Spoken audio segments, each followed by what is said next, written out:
Okay, we are now live. Just setting up a few more things and then we'll start playing soon.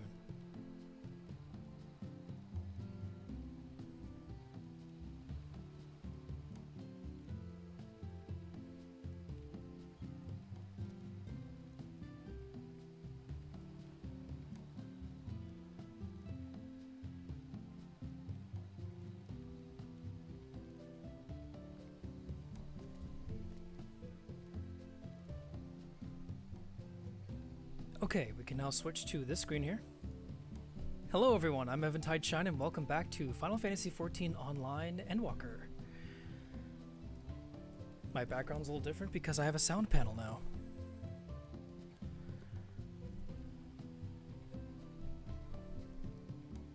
My fiance and I reached a compromise.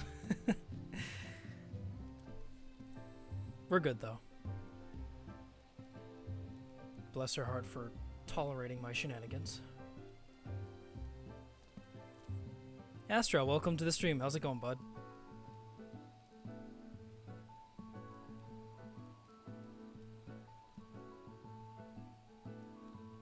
Oh, you just got off work.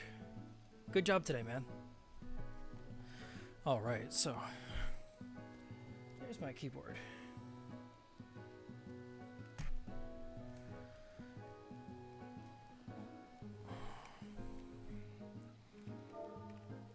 We're going to have our Warrior of Light this evening, Anna, wave to everybody. And let's get the stream started.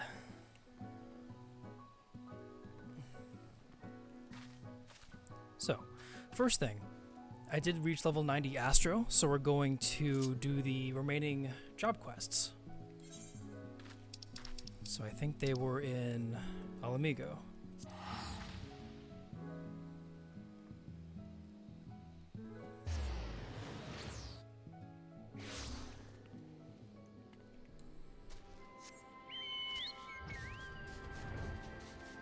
Fly, Choco, fly.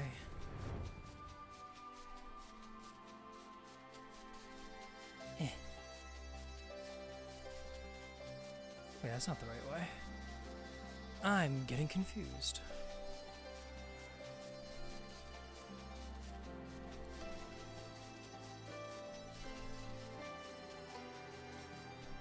It's been a while since I've been here, so bear with me for a minute.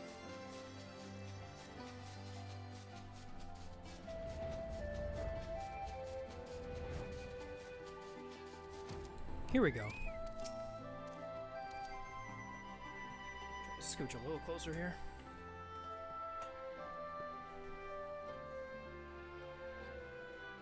Okay. Trail of Skulls. Something terrible has happened. It's Fordola. She's escaped. She was accompanying a squadron on a training exercise. One moment she was there, and the next she was gone. I didn't think much of it at the time, but she's been acting strangely ever since she went to meet that mother and child. You know, the ones who wanted to thank her for saving the girl's life. When I told Commander Aldin about it, he went charging off to Alagana to ask them if they have any idea where Fordola might be. I thought about going after him, but when I heard you were headed this way, I reckoned it'd be better to send you in my stead. Godspeed, Anna.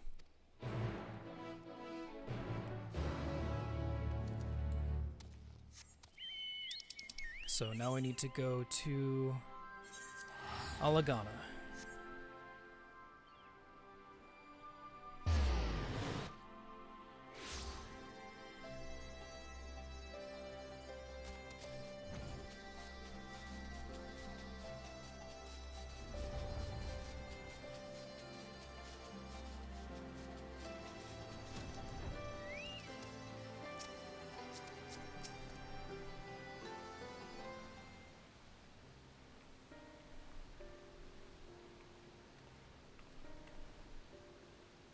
Anna, I wasn't expecting to see you here.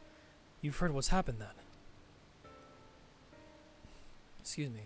Just as Fordola was beginning to earn our trust, she's given us the slip. As you may know, she wears a choker that is designed to... Oh, Pedikin, thank you so much for the follow. I appreciate that. I'm Evan Tideshine, and I'm a gaming streamer. Welcome in. I'm all about having a good time. Just casual fun. Just as Ferdola's beginning to earn her trust, she's given us a slip. As you may know, she wears a choker that is designed to do exactly that. If its enchantment is triggered, it's supposed to prevent her from escaping.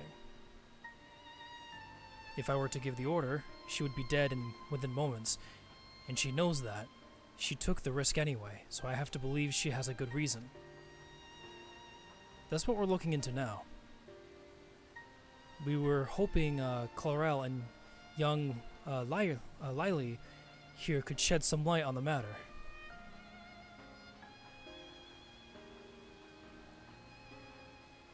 We'd like to ask you about your conversation with Fordola, if we may. Yes, of course. I know she's the butcher, or was, at least, but it didn't seem right to go without thanking her. That's why I requested the meeting, to express my gratitude, and my apologies. She was quiet at first, just stood there as we spoke, as if she weren't even listening, and then I mentioned the blasphemy, and she looked at Lily, and all of a sudden clutched her own head and cried out in agony. The echo. Can you remember what you were thinking about at the time? A man. The one I saw in the city. What? Who? Did he have something to do with those people panicking?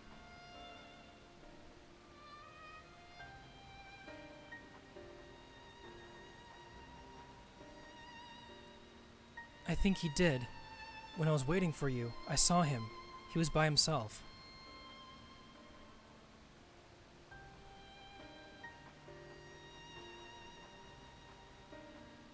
He looked poorly, so I asked if he was all right, and he said yes. He had a nice smile.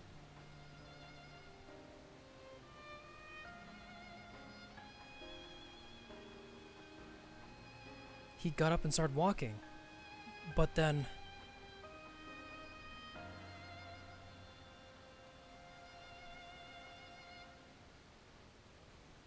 he was shouting and screaming. I was so frightened I didn't want to talk about it, not even to Mum. I wish you'd said something sooner. I'm sorry, Puppet. This is my fault for leaving you on your own.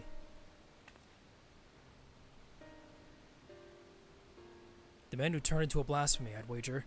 The girl saw him, which means Fordola has now seen him too. There was one thing. When Fordola was having her funny turn, she said something. Charlie? No, Charlotte? I think. Yes, that was it. Ring any bells? Can't say it does, but if he has anything to do with the skulls, the Silver Griffins should have some information on him. We best have a word with Ragenfrid, then. You've both been very helpful. I'd also like to thank you for being so kind to Fordola. She may not have said it, but I'm sure it meant a lot to her. Reading. I have a couple more things I'd like to ask, so I'll catch up with you later.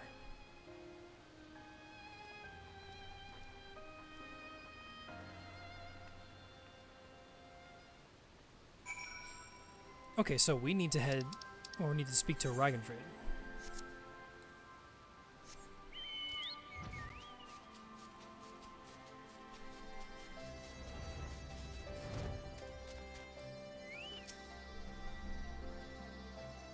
Charlotte, you say? Yes, the name came up during our recent investigations. As I recall, he served under the Viceroy during the occupation, and his whereabouts is currently unknown.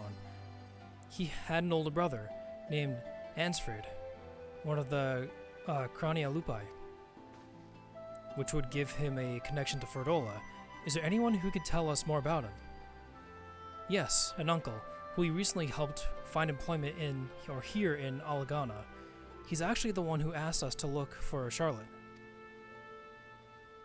You'll most likely find him working at the Sleeping Stones. As it happens, I was planning to bring him something to eat. I'll join you there shortly.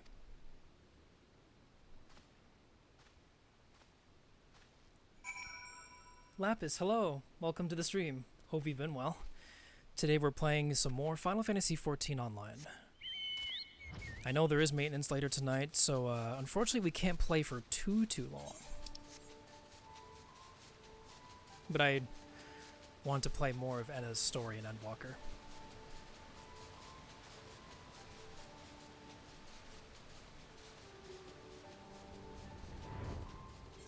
Where is this place? Oh.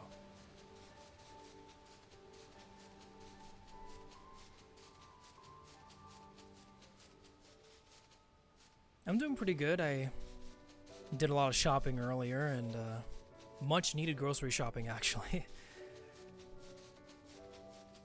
And chilled for a bit, and now I'm here.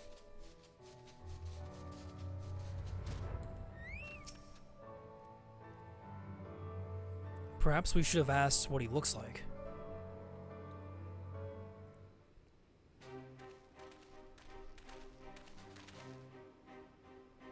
Still looking, eh? That's him, over there.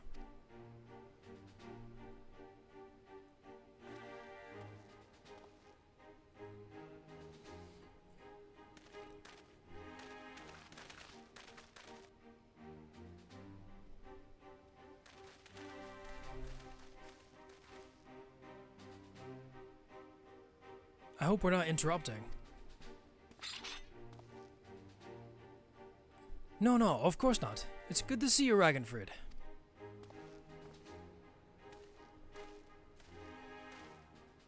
My word, the Bull of Alamigo and the Champion of the Alliance. What brings such esteemed guests to our humble, query?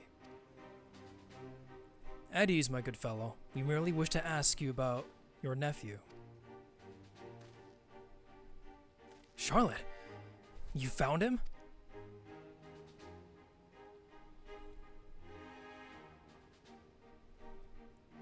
No luck yet, then. Is there anything else you can tell us? More about his childhood, perhaps? Wasn't much of one, I'm afraid. Poor boy's life was ruined long before he had any say in the matter. His parents and I swore allegiance to Garlemald to secure ourselves and our kin's citizenship. For all the good it did us here, living amongst our countrymen who treated us as, pares. Took its toll on him and his brother, to be spat on as traitors by association. One thing led to another, and Ansfried, together with most of his friends, joined the Imperial Army. That's how it started, you know. The Crania Lupi, Gaius's loyal little pups. Do you remember the names of these friends? Yes, they had quite the reputation growing up. There was Emilian, Rudolph, and the angry little girl who grew up to become the butcher herself, Fordola. Charlotte was part of their group too, yes, but from what we've heard, he chose not to become a soldier. Wouldn't have lasted a day in training. He knew that better than anyone, of course. Not that it helped him to feel any less guilty for turning his back on the others. He blamed himself for their deaths, for not stopping them when he had the chance, for not being strong enough to fight by their side. Maybe save them, maybe not. But he wasn't there, and he wished he had been. Then one day, he was gone. Wherever he is, I hope he's safe and well. So do we. Thank you. The information you've shared should prove useful. And for you, I've brought some food. Why don't you call it a day and go and enjoy it with your family?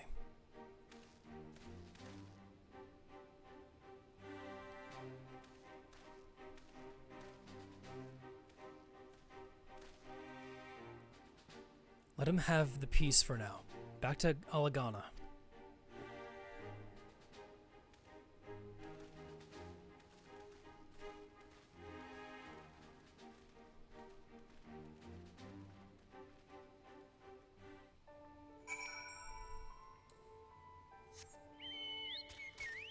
Okay, so back to Alagana.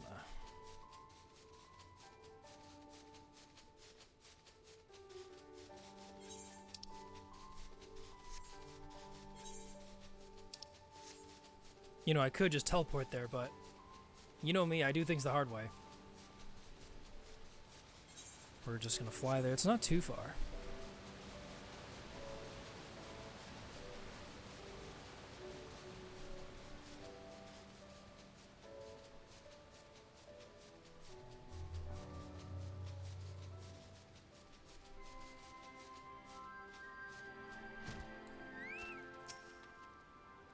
So not only was his brother a member of the Skulls, but Charlotte himself was a childhood friend of Fordola's.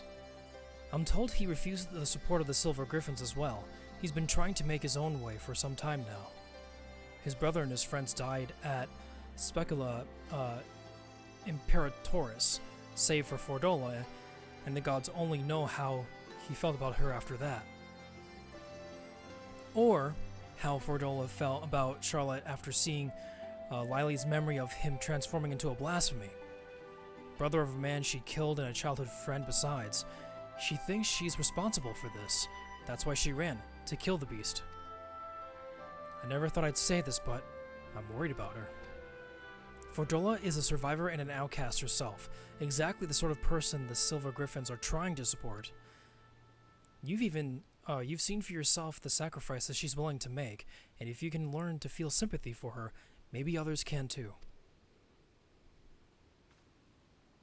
I think we have enough information for the time being. Let's return to the city and plan our next move.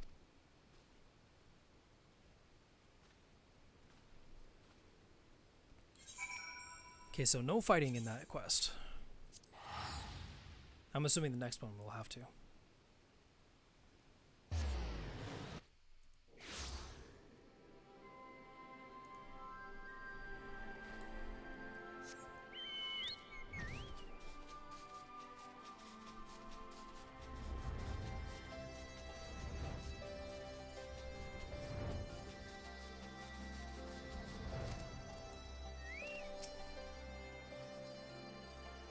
I've assigned a few of my soldiers to assist the Silver Griffins in investigating Charlotte's background. With luck, we will find them quickly, and then we can compare. Take two. And then we can prepare for what must come after. We're all but certain Charlotte's the one who transformed into a blasphemy, and so there's naught to be done but put him out of his misery. As for Fordola, I've put Minago and her troops in charge of tracking her. Once they found her, they have my permission to lend whatever support they deem necessary. If it comes to it, I might ask you to join the search. Until such time, I ask that you take this opportunity to rest.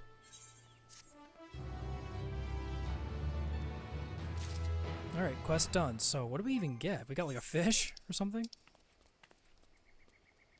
Yeah, salted Thavanarian cod.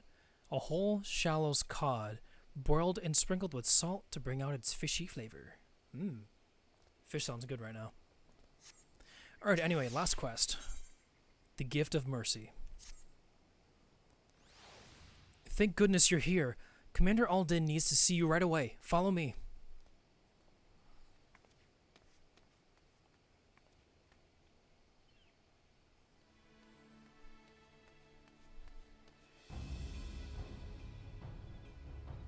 Keep it contained until I arrive, but do not engage if you can help it. Understood? That was Minago. Her unit has found Fordola, or rather, she has found them. In fact, I have Fordola on the search party's link pearl. She wants a word with you.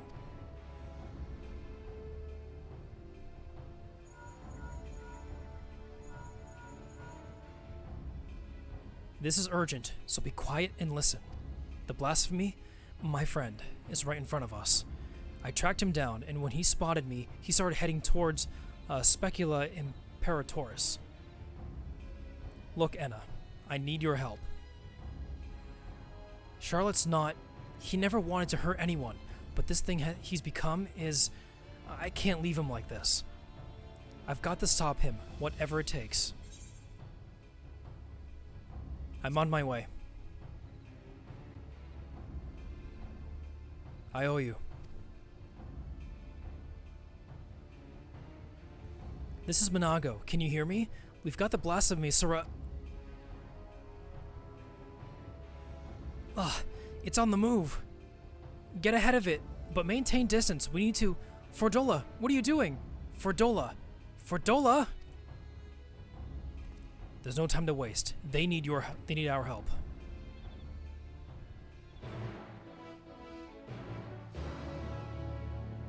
Things are about to go down.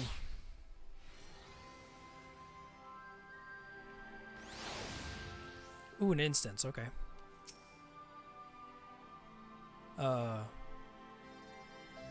Radiata and Alagiri are not that far from Specula Imperatoris. If we let the blasphemy slip through our fingers, it doesn't bear thinking about. And while Fodorla is determined to slay it by her own hand, we can't allow her recklessness to put the lives of others in jeopardy. The time has come for action. Are you ready? We are ready. Let's go!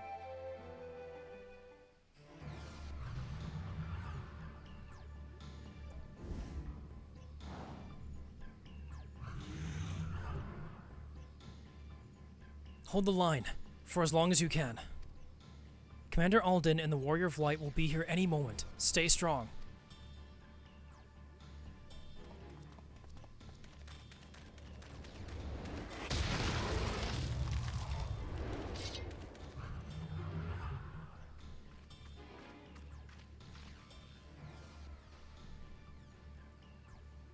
You've done well. Leave the rest to us. Yes, sir.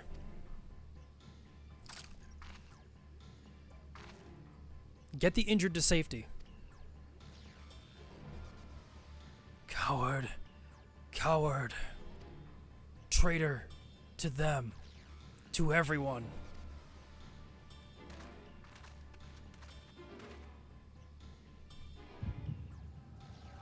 No, bad time for the echo to kick in. Every time there's a looming monster over us waiting to strike, we have to have a flashback. I wish there was another way. So do I, but fighting's the only thing I'm any good at. It makes me wonder how I ended up with such a clever brother.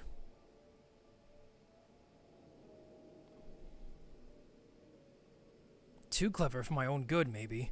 Just the thought of going into battle, about getting hurt, about having to hurt other people.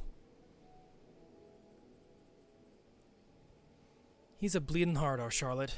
Sooner befriend a fly than shoot away, much less kill it. I could kill if I wanted. I could.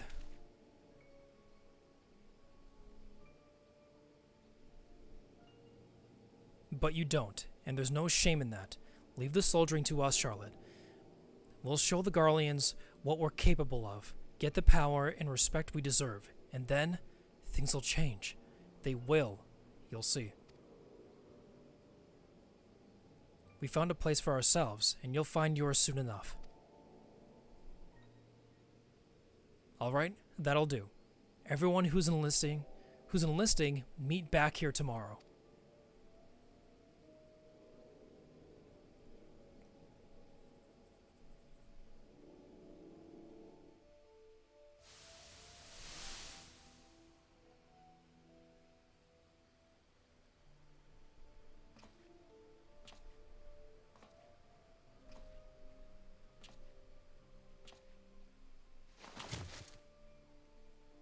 In the end, what good did I do? They gave everything they had to give, while I hid, like a rat waiting for the storm to pass. Coward. Coward. Coward!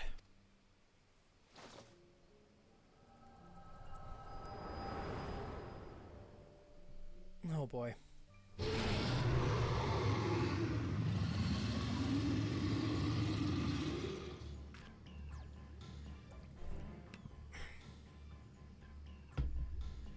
Coward. Coward. Better dead. Better forgotten.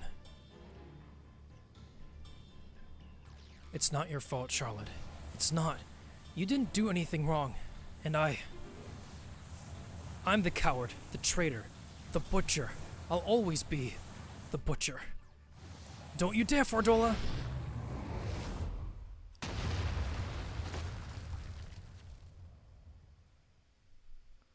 You don't get to end it. You don't get to give up. I won't let you.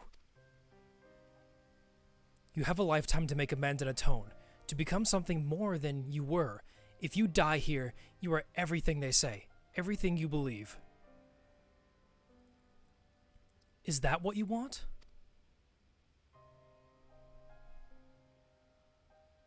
She's not going anywhere.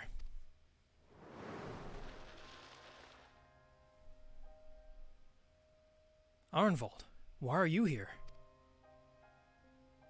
There's nowhere I'd rather be. I can't fight by your side, but I can still cheer you on. I've seen your past, Charlotte, how you were left behind while your friends rushed into battle. It's bloody hard, isn't it? Wanting to do something so desperately with every fiber of your being, knowing that you should be able to. You should, but you can't. So you find another way to support them, your way. You did that too, didn't you? You were there for them, even if it didn't feel like it, but you were, Charlotte, you were.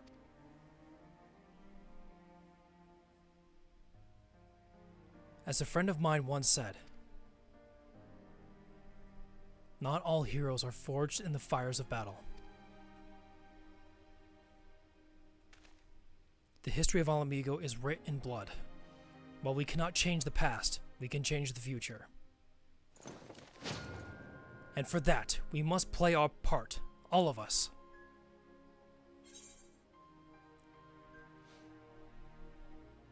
You too, Fordola.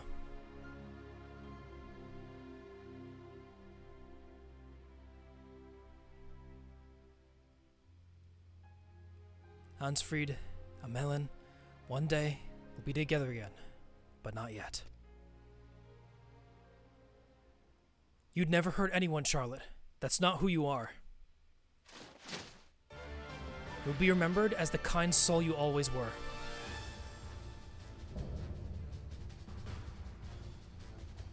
Alright, here we go. I'm counting on you.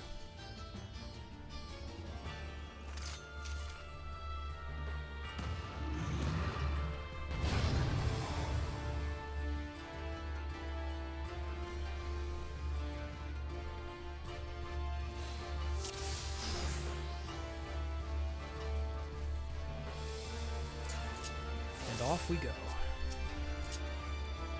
As one!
Oh boy.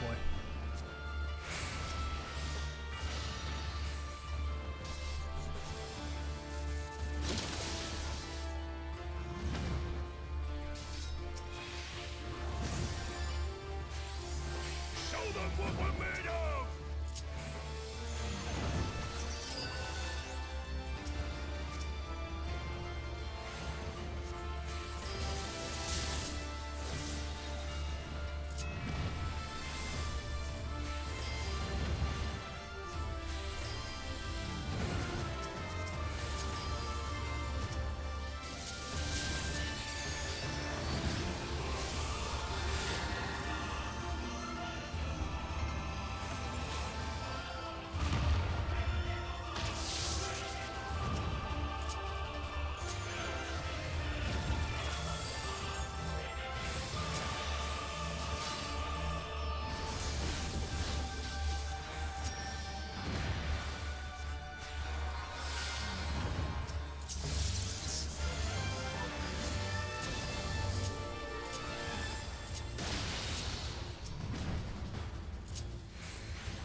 Nope, not that one. There we go.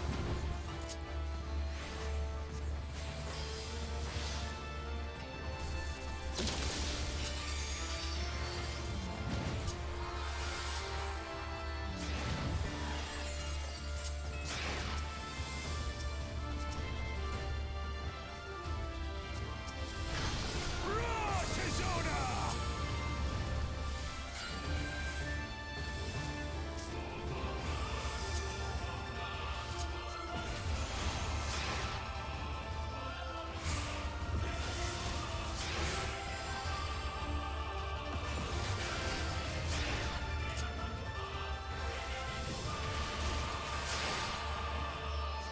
Try this!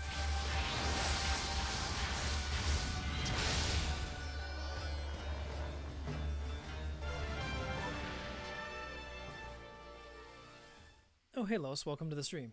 How's it going, bud? We're playing more Final Fantasy today.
Thank you. I mean it.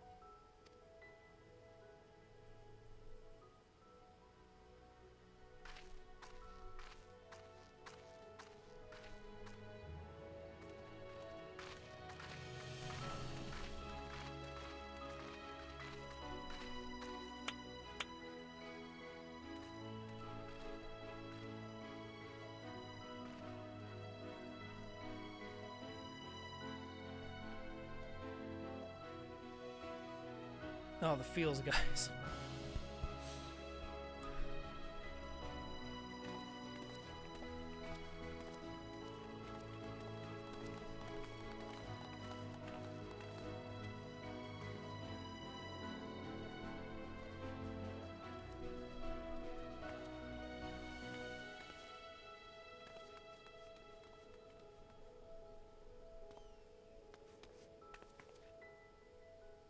I've been looking everywhere for you.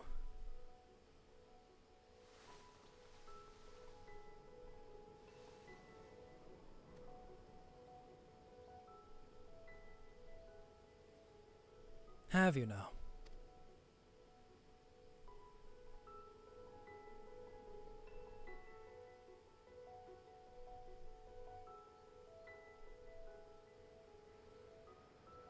That's closure if I've ever seen any. That was great.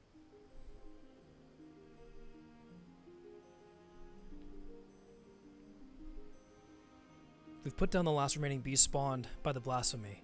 'Tis a pity we could not for those who turned. That we were able to prevent further casualties is nothing short of a miracle. It's astonishing, too, looking back at Charlotte's case. Although his existence spurred others to transform, he never attacked any settlements or travelers. Even when he underwent the change in the middle of the crowded street, those who were present escaped with minor injuries at worst. I think that deep down, his compassion is what kept the raging blasphemy at bay. The only time he emerged from hiding was to journey to the place where his brother died.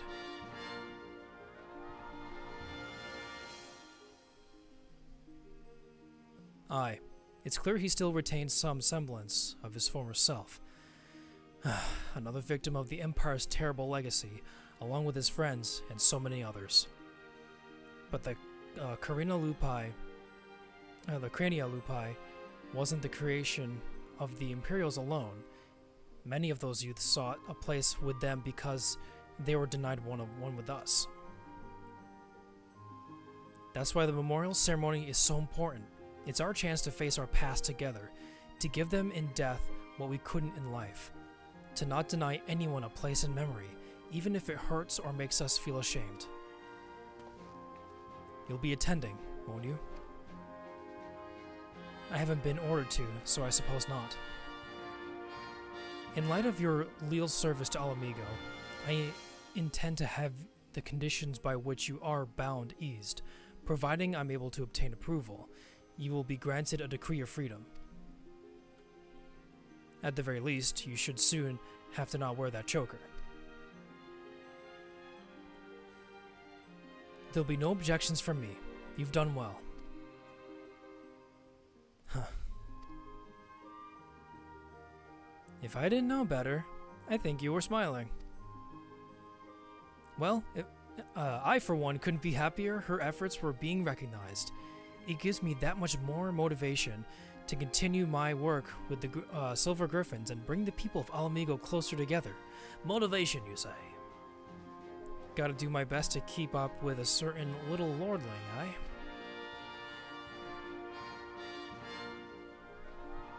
I think we've done enough for one day. Time we got some rest.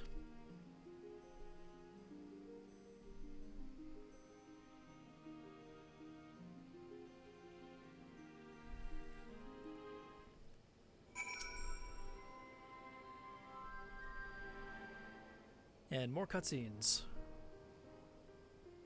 Allow me, as both the guardian of Alamigo and as your sworn comrade, to express my thanks for coming to our aid in these desperate times.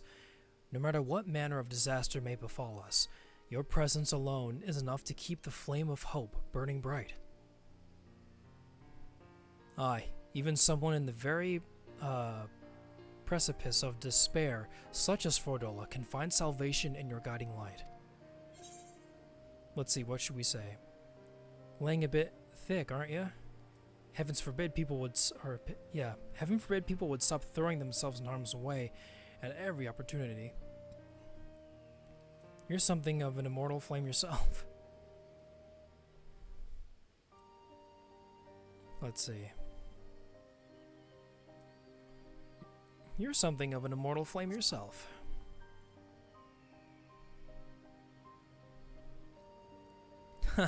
Been waiting for a chance to use that one, haven't you?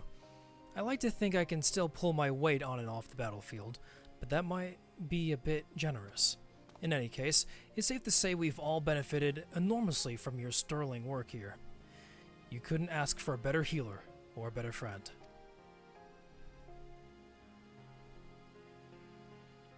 Our ambassador in Razan will be relieved to learn of our success here. If you happen to cross paths, give him my regards, won't you?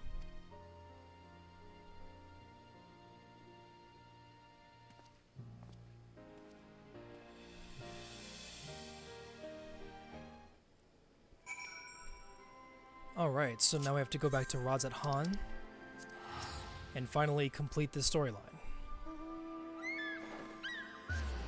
Big giant phoenix bird.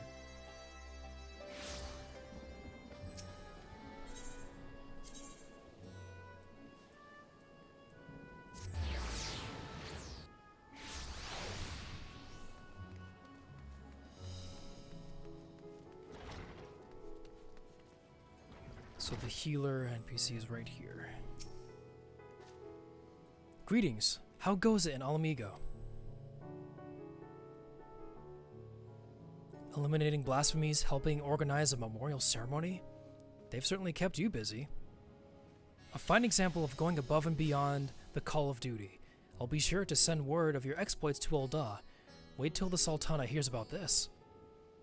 Her Grace will not only be one to welcome this news. On behalf of the Grand Company of Eorzea and our allies, allow me to express my most heartfelt gratitude.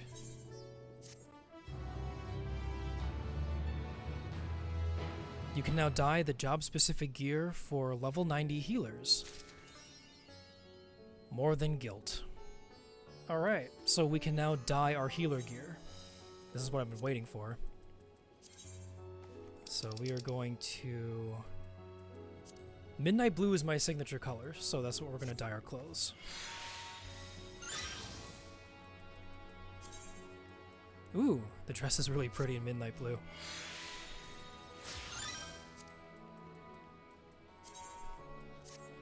Blue, blue, everything else blue.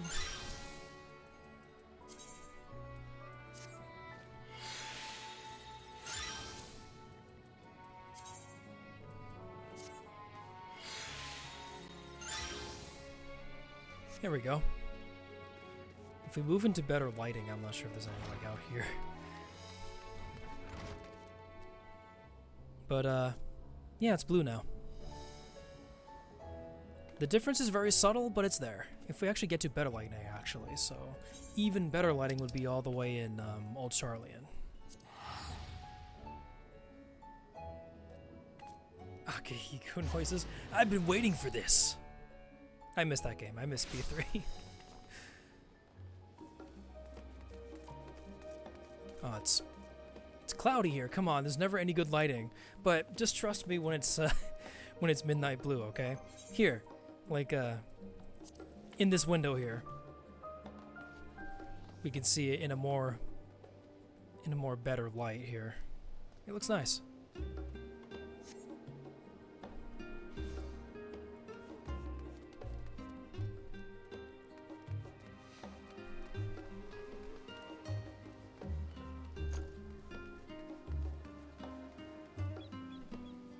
Alright, so, what to do now? Because I know there's not early maintenance, but there's just regular maintenance tonight, so I'm wondering if I should do a roulette first? Yeah, why not?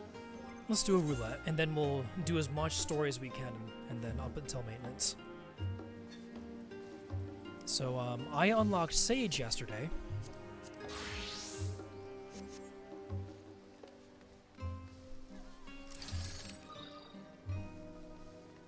So I think now would be a good time to get some EXP for Sage. Any of my friends online? Only Songless, but he's AFK. So I guess I'll just queue for a roulette, and then we'll see where that goes. I think Alliance would be good.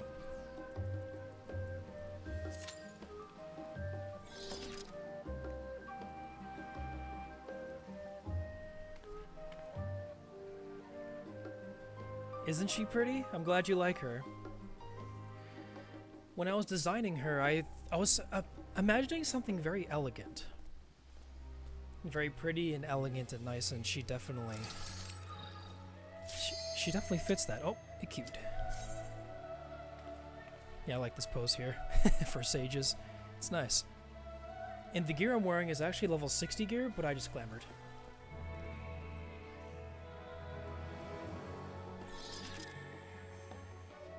So we're just waiting for one more person to accept the queue, and then we'll see which alliance roulette we got. Hopefully nothing too difficult, because I haven't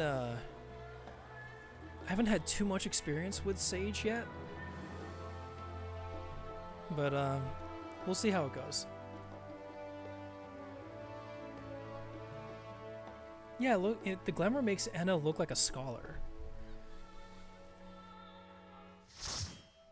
which I appreciate. Alright, what do we get? We got the royal city of Rabanastre. This shouldn't be terrible.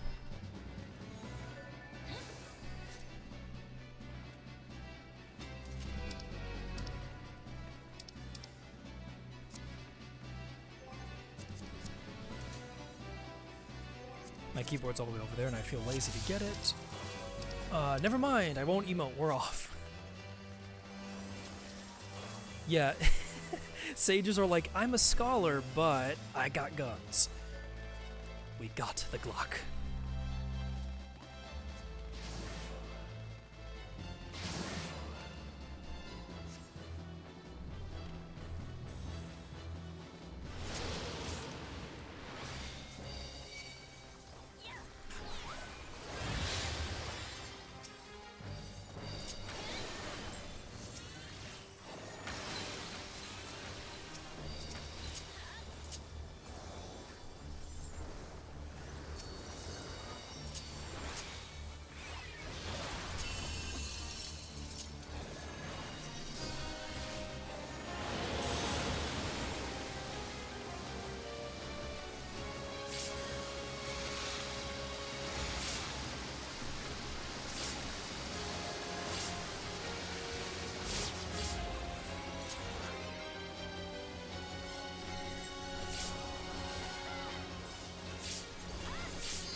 So my job in these high-end raids is just to keep everyone alive as to the best of my ability.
Wow, I forgot Cardia. My bad. Completely forgot Cardia.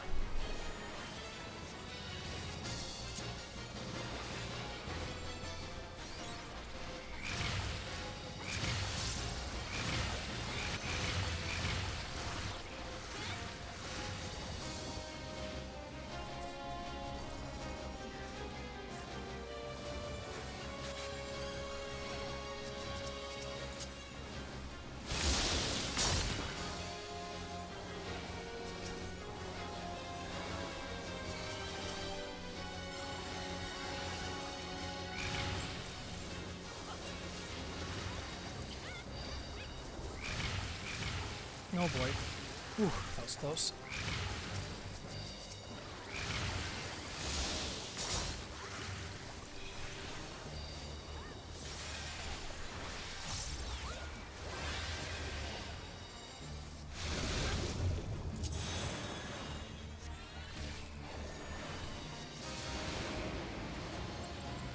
That was They got a little hairy, but I think I'm doing okay.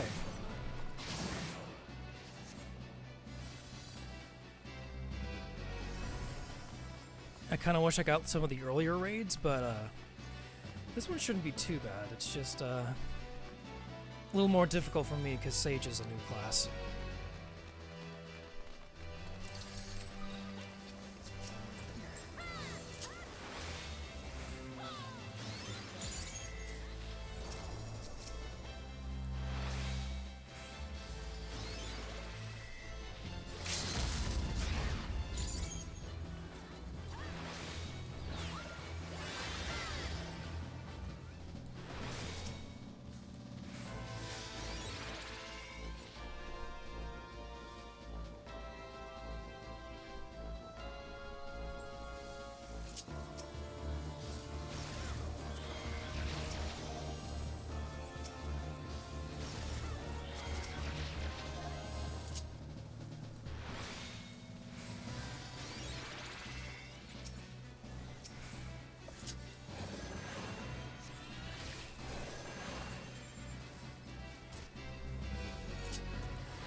These raids are fun though. I like them.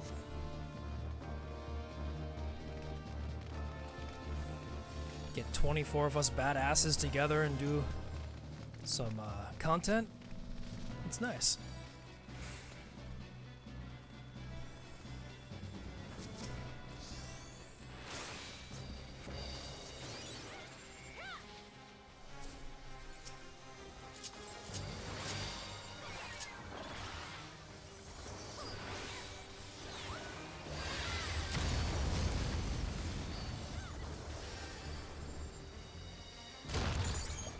Oh no.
This time peps us.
Oh boy.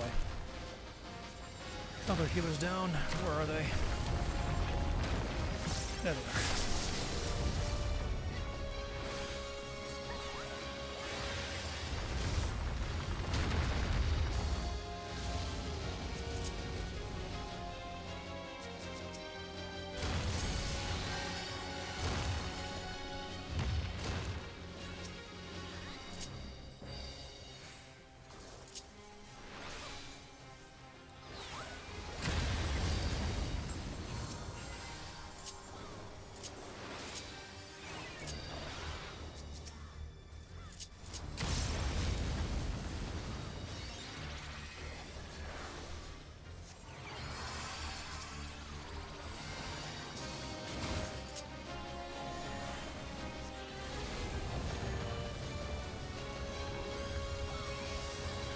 Avoid those rocks.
Oh, okay. Phew.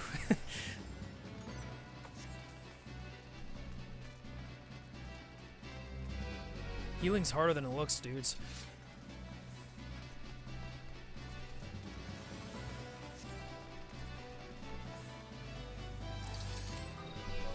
It's fun though, I like it.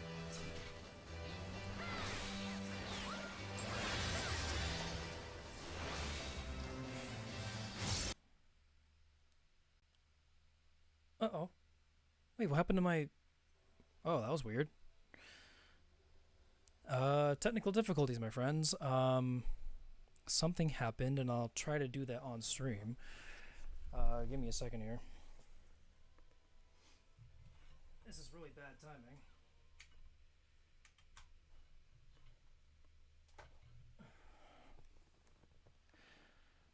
Sorry, guys.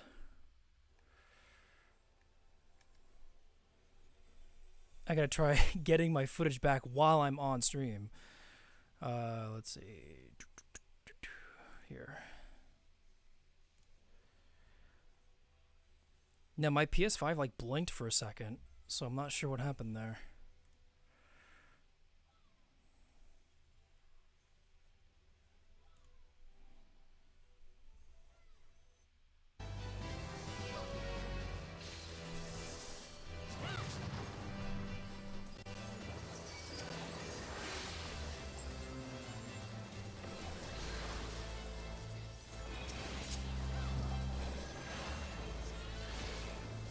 I think that'll have to do for now. It's not the best, and it's kind of lagging, but I'll fix it later. I'll fix it later.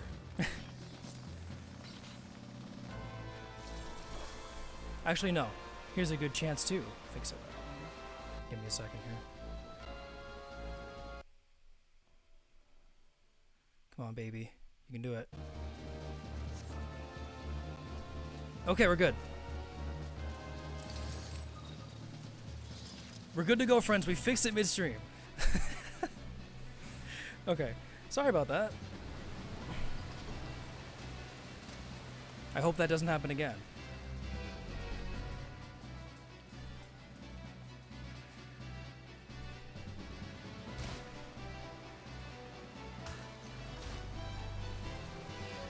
That was really strange. Sorry about that, guys.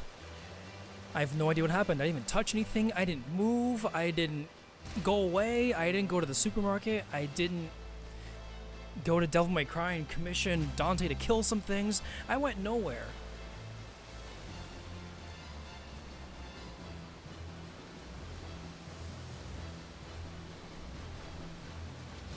Oh yeah, let me pass on the loot here.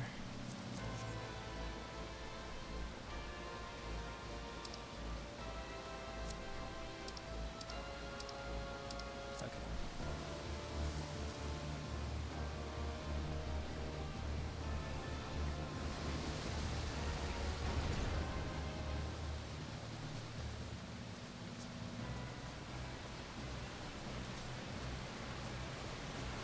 That scared me because like I'm in the middle of a raid and I can't pause anything. Like this game cannot be paused.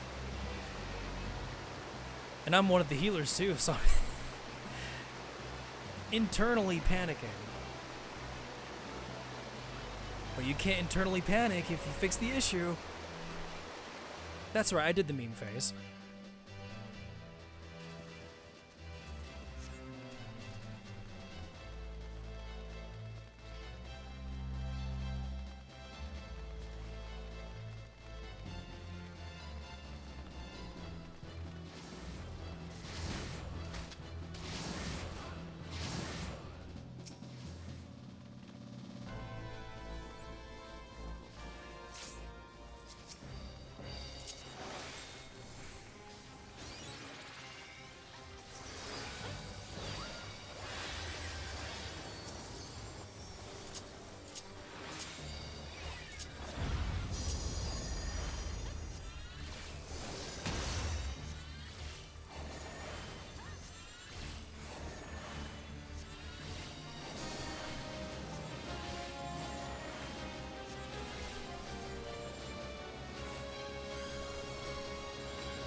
I'll check the sound balancing after this because can't really do it in mid-raid.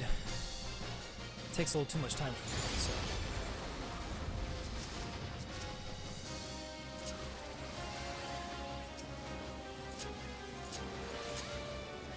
But as long as you guys can still hear me okay, that's all I can ask for.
That was that was a tight squeeze.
Whew.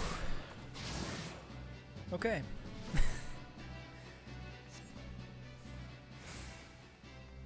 One more boss.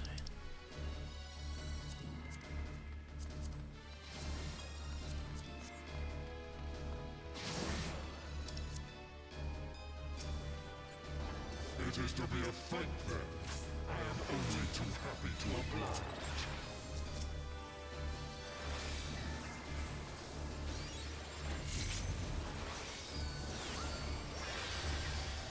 Like sheep before the wolf.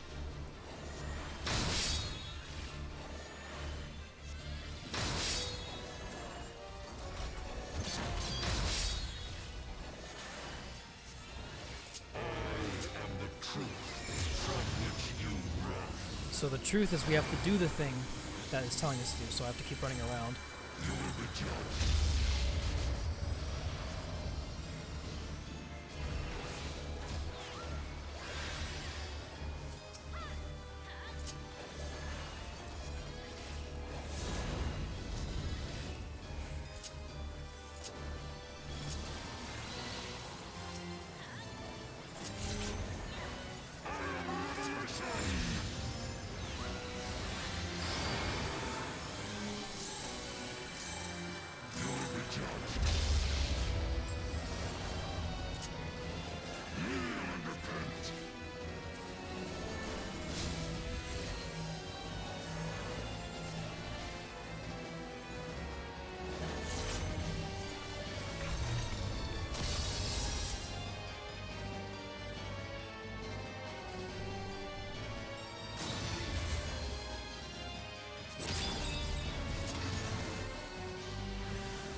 To stay in the circle. Does it grieve you to see the depths of your own weakness laid bare? Maggots!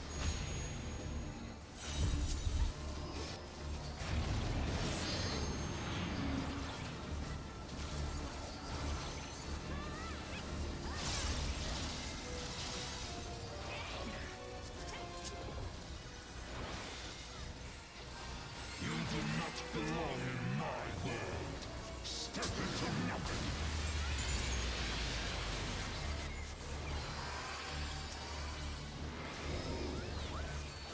I am the lies upon which you sup. So now do the opposite of what the thing above your head tells you to do. So this one says don't look at the enemy, but I'm gonna look at the enemy. The world has no place for such wretches. Your claim to life is forfeit.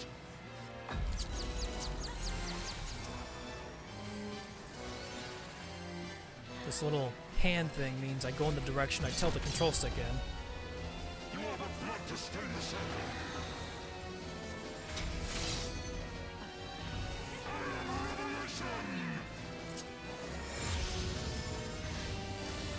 So do the opposite, so instead of moving around, just stand still. You will be judged.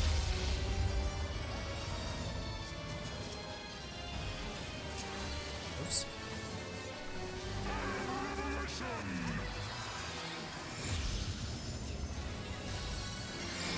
So do the truth, around.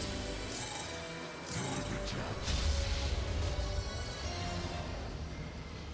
Kneel and repent. You are but blood to stain the circle.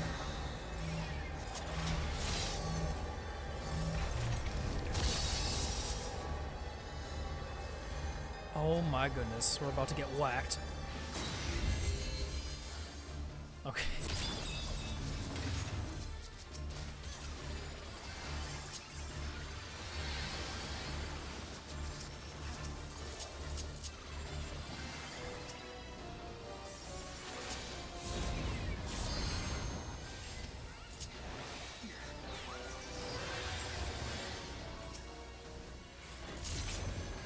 The gods have no eyes for chattel.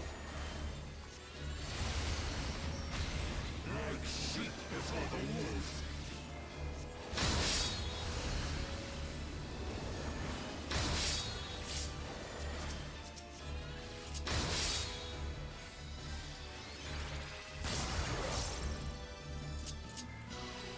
Fool is the dog who says his teeth before his master.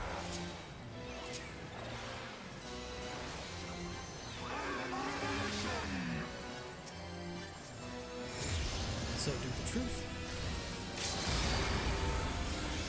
This one around.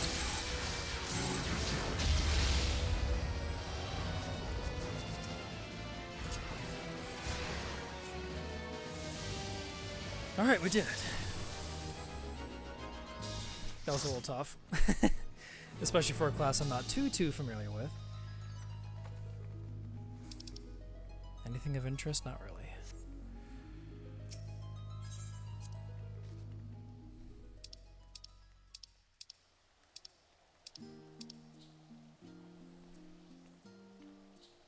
Okay, I got one player accommodation, so that's good. Well, that was fun. I'm almost level 71, but that can wait for tomorrow. Let's see. I'm gonna go back and repair, and then we'll continue with story. We have like 2.5 hours left, pretty much. I'm not gonna be able to finish the story tonight. I thought I was going to, or that was the plan rather, but then, you know, maintenance. So there's not much we can do about that. So I'm just gonna get as far as I can.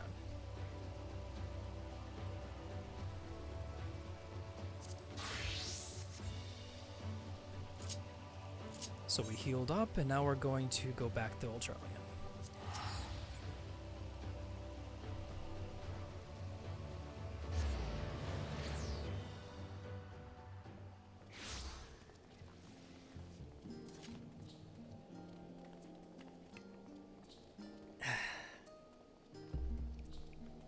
Water is good for the soul.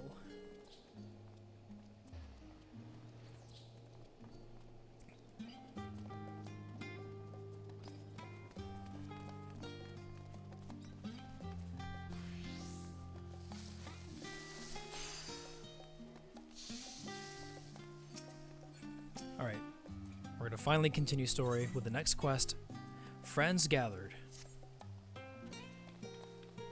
I realize you've still got lots to do before you depart, so I won't keep you any longer. I do hope you can find a moment for yourself, and that the others can as well. They said they were returning to the Baldesion Annex, though I doubt they stayed for long. If you decide to go look for them, I suggest speaking with Kryle first. I'm sure they would have told her their plans.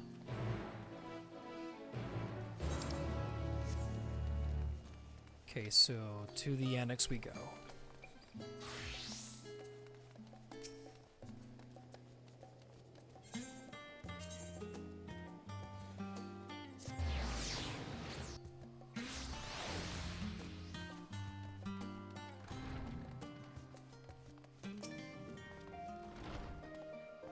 You're back. I take it you've received your gift from Totaru.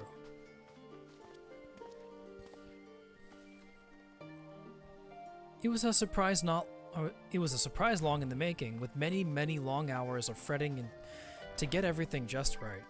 I'm glad to see it realized, and with great success. If you're looking for the others, though, they've already taken their leave. Y'shtola, Thancred, and Urianger have gone to the last stand for a bite to eat. Alize and Grahatia, meanwhile, thought their time would be better spent poring over books at, Numenon. As for Alphino and Estinian, well, they've elected to pay a visit to the Levier estate, though Estinian seems somewhat reluctant to go. I'm sure they would all be glad for your company if you have a mind to seek them out. Should you be feeling peckish, I suggest heading to the last stand before Y'shtola and the others finish eating.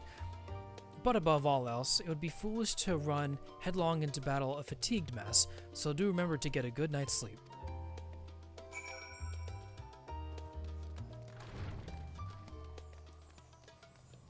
So, the last stand, right?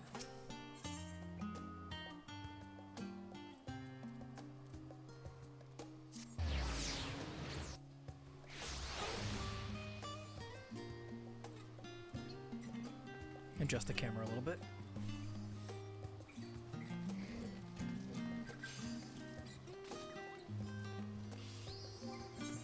Oh, I didn't dye my weapon blue either. We should do that too.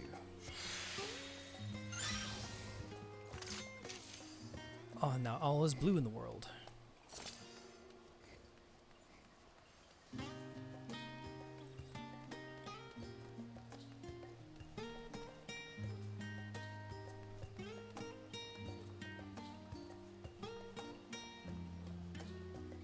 There's Thancred and the others.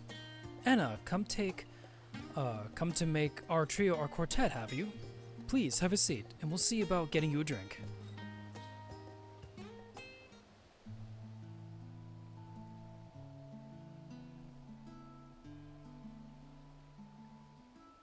Your business with Totaru was finished.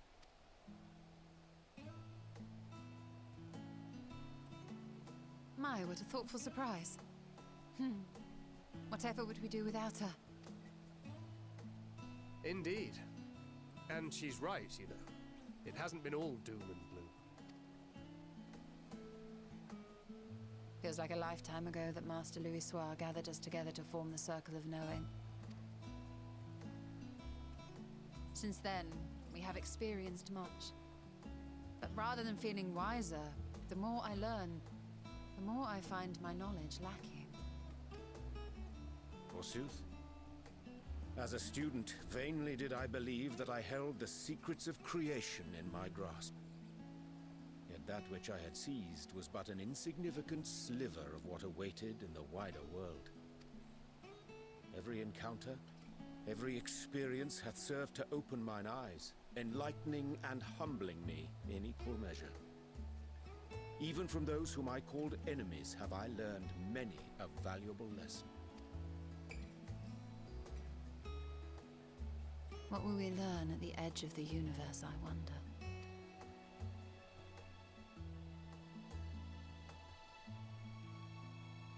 Ultima Thule, where the bringer of the end makes her nest. I, for one, can't possibly imagine.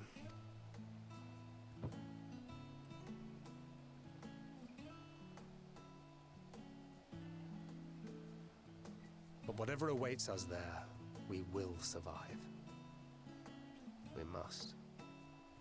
For her. Let's see, what should we say? You've nothing left to prove, not to Reen, nor Minfilia. We'll get through this, together. Or, just make sure you bring enough ammunition. This top one has more heart in it, definitely. Especially if you've played all of the expansions up until now. You've got nothing left to prove, not to Reen, nor Minfilia.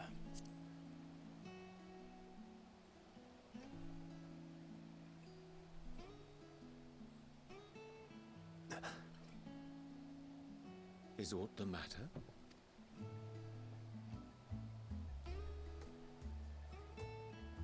No, it's nothing.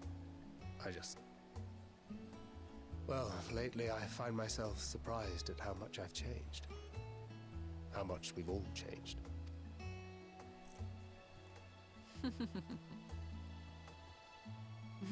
We've come far together, and if we have aught to say about it, we'll go further still.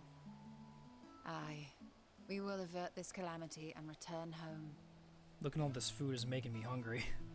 In preparation for which, we must give thought to what we hope to achieve after the proverbial dust has settled. What with the primals and Ascians all but dealt with, I suppose we'll need to look for new hobbies. In all seriousness, though. In uniting to overcome a common foe, the disparate peoples of the world have found a way forward together. It's a truly gratifying sight to see. Indeed. Though it was many years in the making, we have successfully set in motion the gears of fundamental change. With this, we have fulfilled our humble role as a symbol of hope. And I dare say it is time to bow out. After all, there is no shortage of hands to bear the torch in our stead. You know, I never really considered I might live long enough to see an after. But even if my time as a scion came to an end, I don't expect that much would change.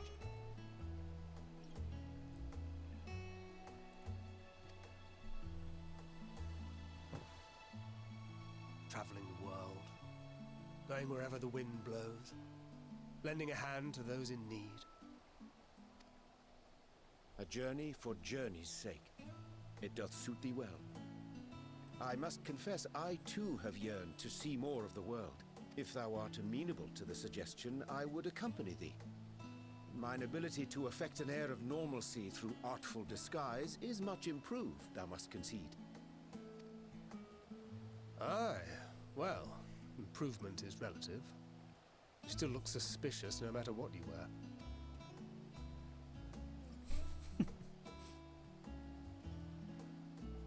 What of you, Ishtona? Any grand plans? Why, continue my quest for knowledge, naturally. To begin with, I wish to know the state of the reflections, to which end I must find a means to travel between worlds. 'Tis the least I must do if I am to keep my promise.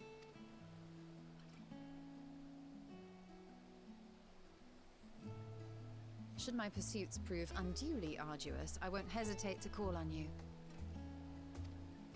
And in return, I will take you to see Reen one day. I'm sure you cannot wait to see the fine young woman she has become. Spare me.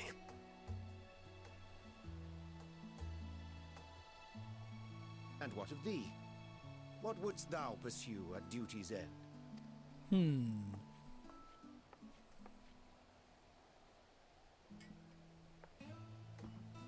Here's yours. My apologies for the wait. Thank you. Well, shall we make a toast? Oh, we're just gonna forget the question then. Alright. To victory. To our comrades. To the future of the star.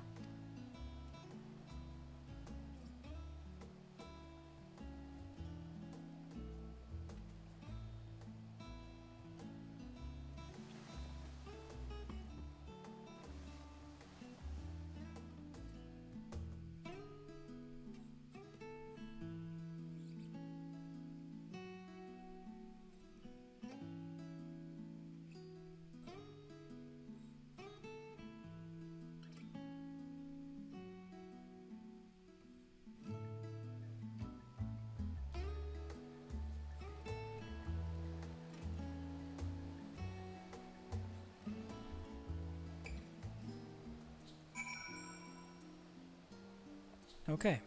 That was a fun meal and a cutscene. Oops. Leaving so soon. I suppose it's for the best. If you'd rather not explore the bottom of a bottle with Urianger, I dare say the others would welcome your company as well. If you find them, that is. In any case, as long as you make the most of your time, then that is all that matters.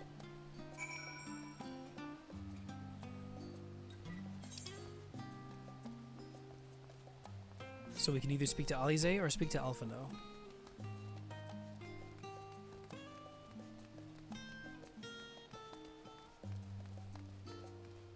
So let's see.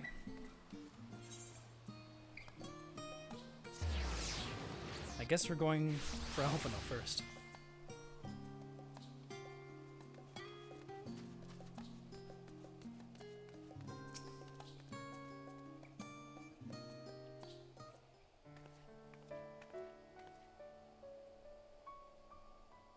Oh. What brings you here?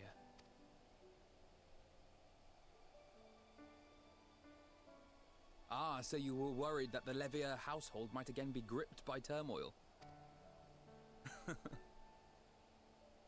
All is well, I assure you. In my letters home, I had made mention of Estinian, you see. My mother wished to meet the legend in person, and so we arranged to have a spot of tea together. Where were you in my hour of need? Fell beasts I can face, but I'm not made for idle chit-chat with lords and ladies. Well, I for one thought you held your own. Mother was the picture of delight. I might have been delighted myself, were we in a tavern with more agreeable drink. The thought of fleeing crossed my mind, but what then? I'd never hear the end of it, least of all from Tataru. I'm sorry. 'Twas not my intent to cause you such distress. It's just... It was one of the things I didn't want to leave undone ere we set forth. That's not to say I think we won't be returning. Yet, given what lies ahead, I did not wish to leave for later that which I could do today. After all, tomorrow is never promised. It's fine. Not like I had better things to do. Besides, seeing you with your mother brought back fond memories of my own. Be we rich or poor, family is family. Well, it's past time we were on our way.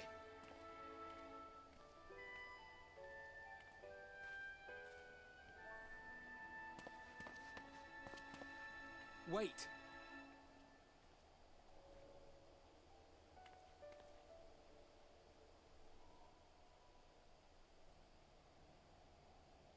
Since I left home, I've made a great many mistakes. Mistakes for which I can never make amends. But through it all, you didn't give up on me. To have returned here with you at my side, it means more to me than you know.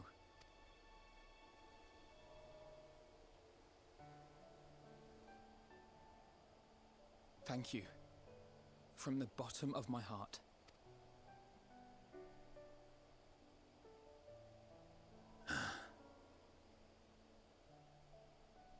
Forgive me, but it needed to be said.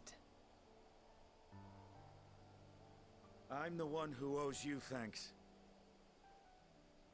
Were it not for you, I would not be alive today, nor come to terms with Nidhogg's spirit. I am ever grateful.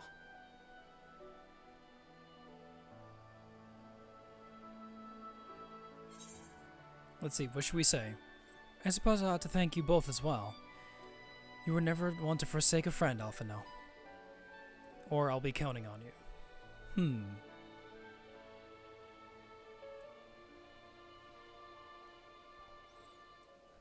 I'll say this one. You were never one to forsake a friend, Alphino.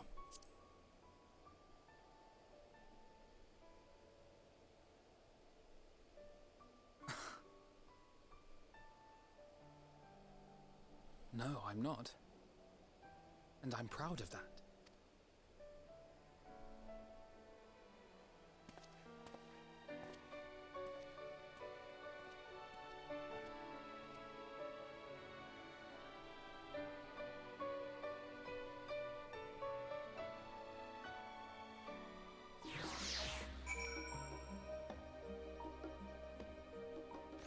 Okay, so one more scene now.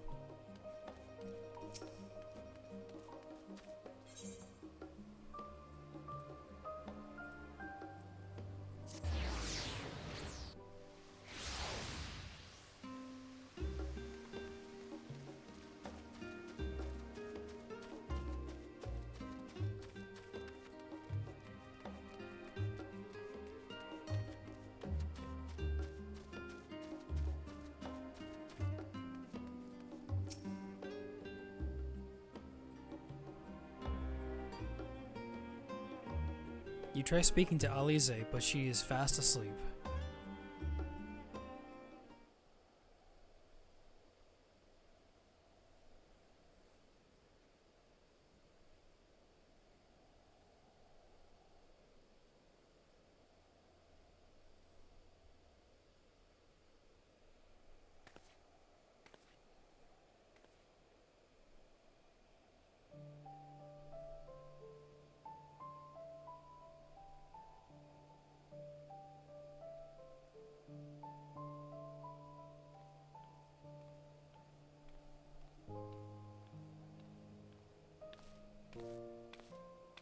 Oh.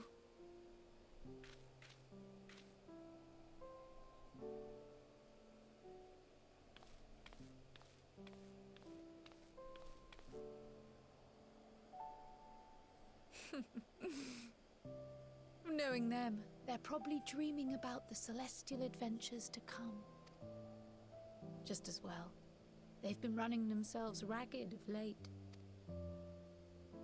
Unlike you and the others, I'm a few steps removed from the danger and excitement.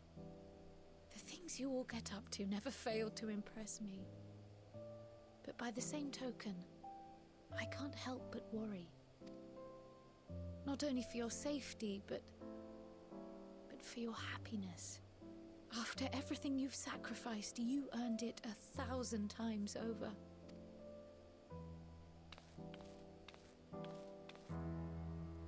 From the simple pleasures of tucking into a hearty meal or collapsing into a comfortable bed, to the grand triumphs of visiting legendary lands or finding true love, you deserve all the joy in the world.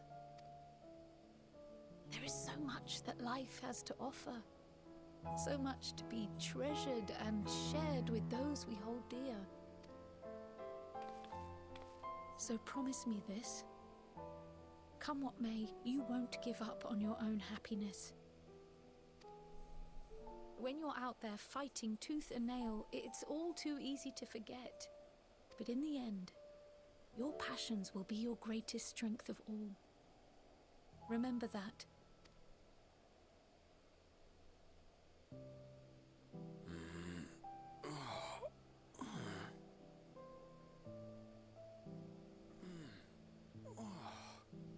This feels familiar. Wakey wakey. Well, 'tis good to be.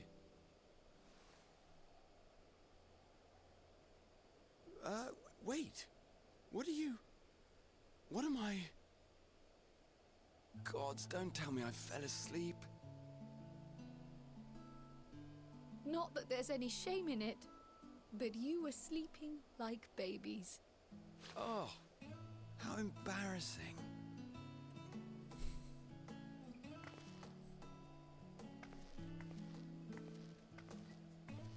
Not a word to anyone. Understood? Not one word.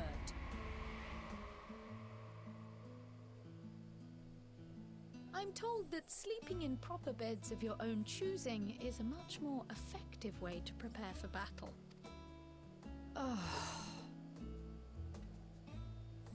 So, what were the two of you doing here? I had a few books to return to the library. Thought I'd take care of it while I could. And you? Let's see, shall we say, it's a secret? Just enjoying a little peace and quiet, and nothing in particular. The second one's good. Just enjoying a little peace and quiet.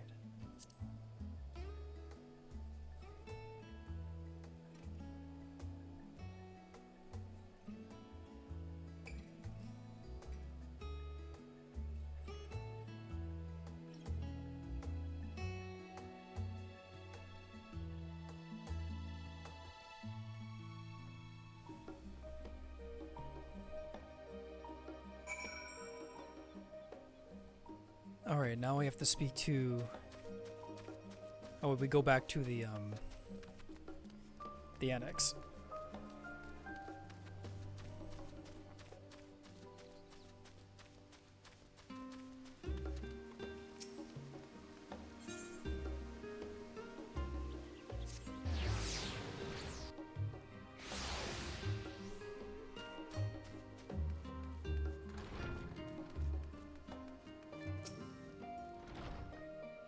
Welcome back, Anna. Return to catch a final few wings before embarking on your mission, I presume? You'll be happy to know your chambers have been cleaned, and fresh linens laid out. I pray you enjoy the sweetest dreams on this final night before the big day.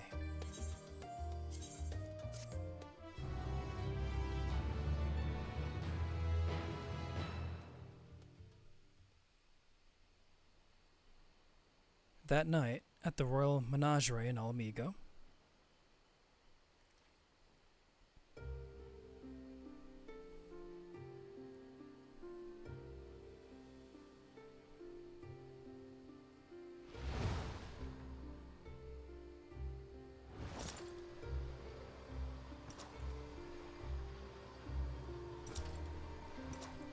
I'll let Brad go.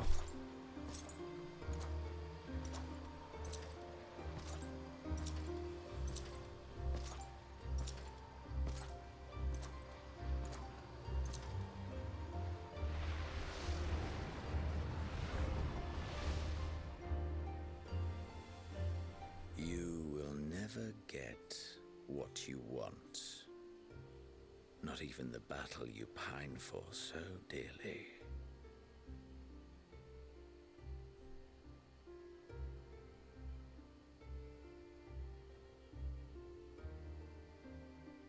In that transcendent moment, what was it that I sought in you?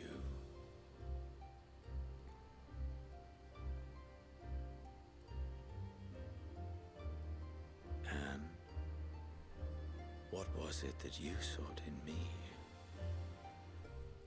Yeah, Alize really did get to him. He won't admit it, of course, but her words definitely got through. And thus it dawns. The day of reckoning.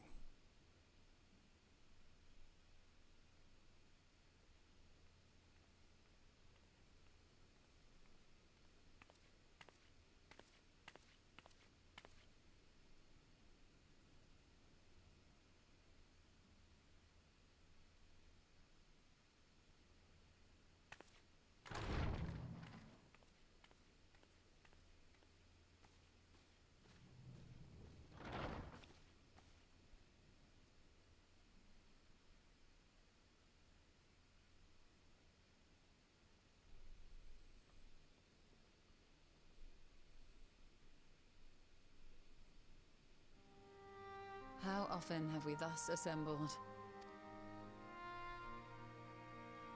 To combine our knowledge and seek solutions to the problems before us. Back at the Waking Sands, it was all we could do to address the most minor of troubles. Who could have realized what we'd find when we began to look to the sources of the realm's woes? At the Rising Stones, we made great strides and shared many moments, from the joyous to the sorrowful. We've had occasion to call other places home too. Be it Ishgard or Kugane, we were fortunate to find sanctuary wherein we might take stock and continue our fight.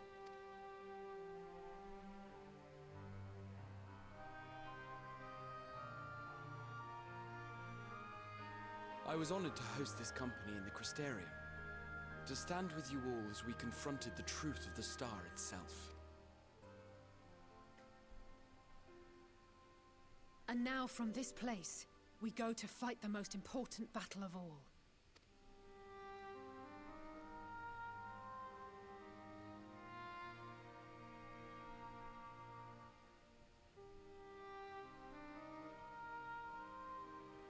The Forum has sent word. The Ark is ready.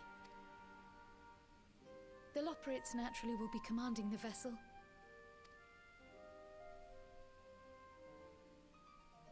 They will see the 8 of you to Ultima Thule.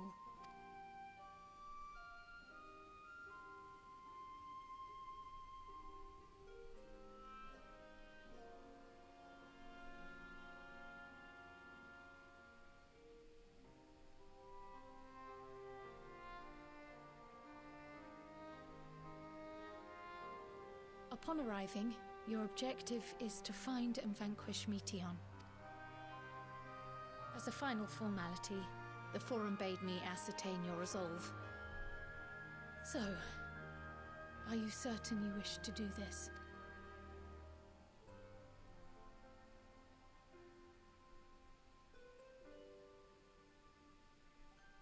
We are.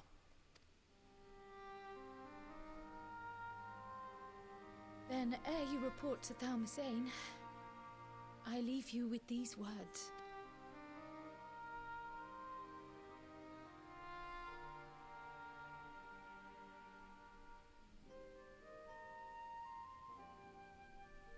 You must triumph.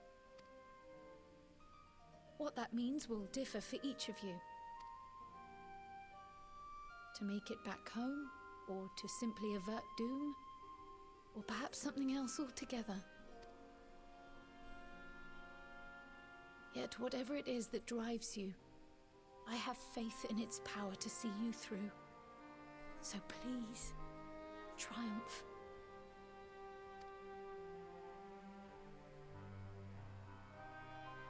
Triumph, as we who remain behind believe you will.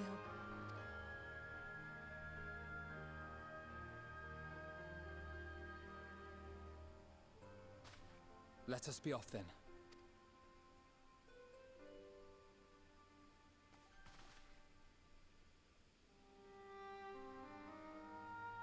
Wait!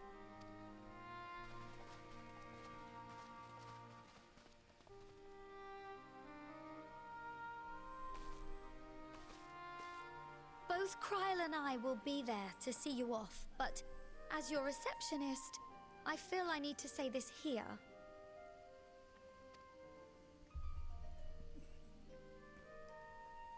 Safe journey, all of you, and be safe.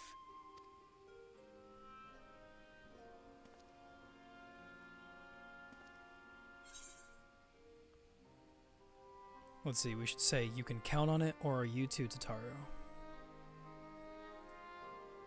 Let's say you can count on it.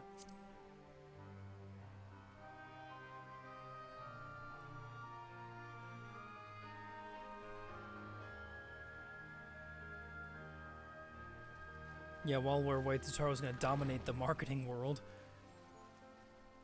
and get lots and lots of money.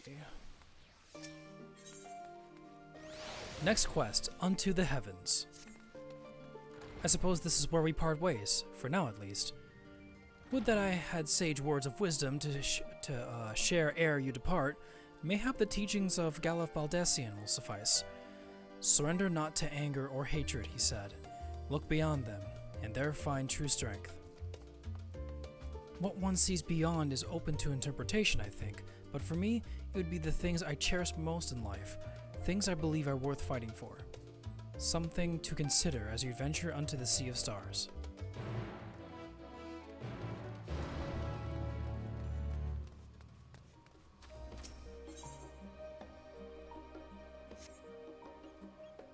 Let's see.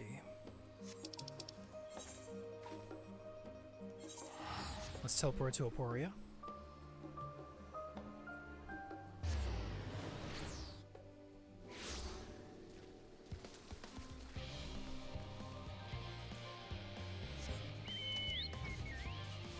I can fly now. Well, at least here anyway.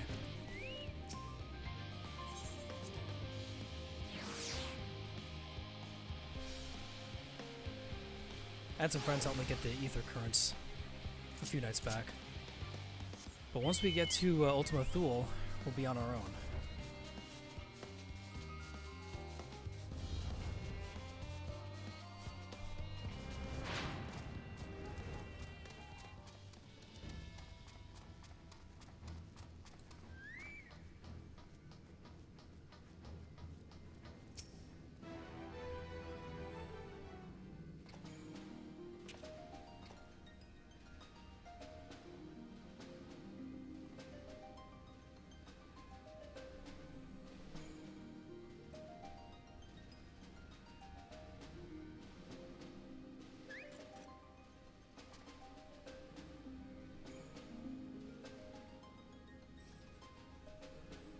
present and accounted for? Good. As you will have heard, the Ark is ready. All that remains is to board and be on your way. I've seen my fair share of tight schedules, but this was bloody murder. But we did it. We finished the ship. It's safe, fit for purpose, and looks good to boot. Aye, it's a Garland through and through. I really don't know what we'd do without you. Thank you for everything. Ah, don't mention it. Ever since that episode with Omega, I've been toying with the idea of star-faring vessels. And as they say, necessity is the mother of invention. We've learned a lot, let me tell you. In case you're wondering about payment, the ongoing existence of the world ought to do. But feel free to throw in a colorful recounting of your journey on your return. So, have you thought of a name? A name? Wasn't everyone just calling it Father's teeny tiny toy boat? Well, seeing as its purpose has changed, I thought a more eloquent name was in order. I suggested as much to Fortuno, who seemed quite amenable to the idea. As you know, this vessel is the culmination of heretofore unprecedented collaboration. And though said collaboration is owed to the Scions, there is another whose noble deeds made our work possible. From a fragment of Dalamud, we obtained not only advanced materials such as refined adamantite, but the knowledge to traverse the stars. And this fragment would not have found its way to us had the Archon Louisoix not fought to protect this world. And in so doing, laid down his life. Now that the vessel stands complete, I cannot help but wonder if it was more than mere happenstance. If it was my father's intention to guide us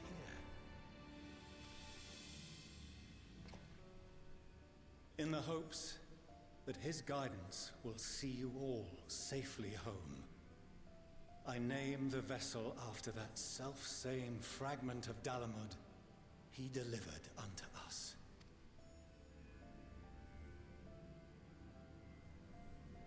The starship Ragnarok.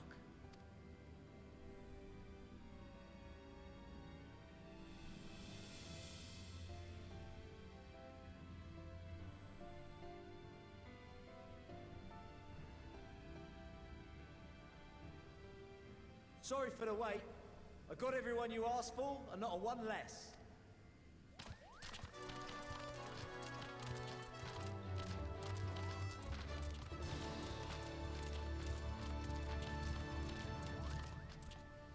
What are you all doing here? Oh, I invited them. The representatives of those tribes with religious inclinations. You've done a fine job of readying the Ragnarok, but for it to take flight, we'll of course need the power of the Mother Crystal.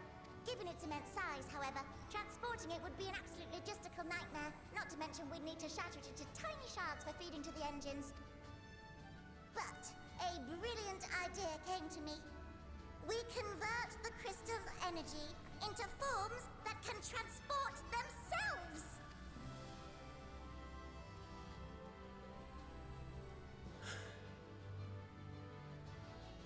Thou wouldst employ summoning, or should I say its precursor, creation magics. Care to explain for our benefit?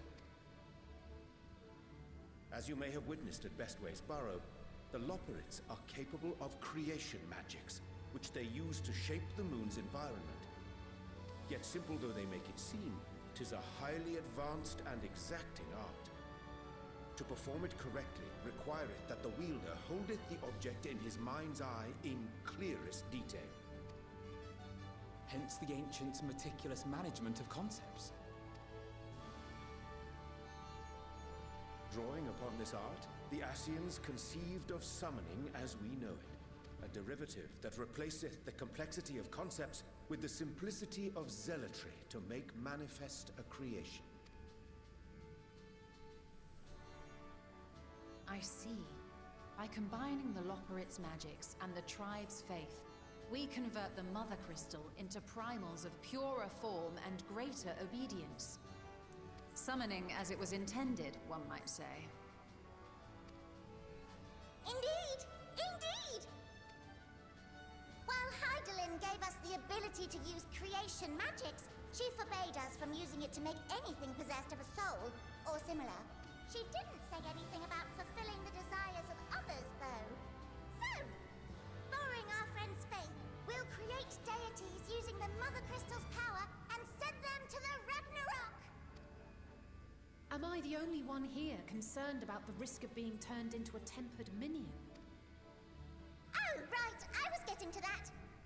From what I've read in Sharlayan tomes, it appears the Ascians incorporated an additional nasty element into their summoning method. The fervent desire to assimilate others into one's belief. Beings thus created are instilled with the self-same desire and use their powers to enthrall people, starting with the summoner. In contrast, our creation magics, the original and the best, except no substitutes, don't incorporate any of that rubbish, so there's no risk of tempering. I mean, if the being was on the scale of Zodiac, you might feel a little tug, but I think we'll be safe enough. Truth be told, I do not understand the intricacies of this plan. But none of us would ever turn our backs on you.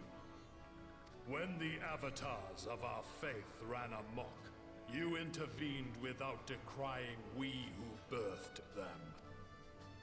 Where others vilified and suppressed us, you offered understanding and friendship.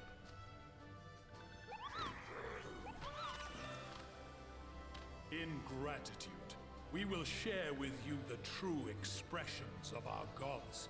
Not malevolent deities, but benevolent saviors. Alright, you lot, we're heading to the ethereal sea. Stay in sight, else you're liable to get lost. Lead the way!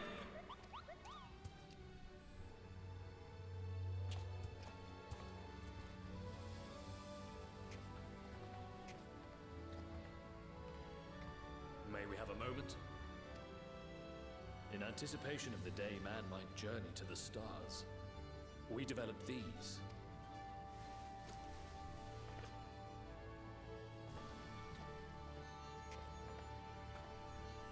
Portable teleportation devices. One for each of you, designed to work in tandem.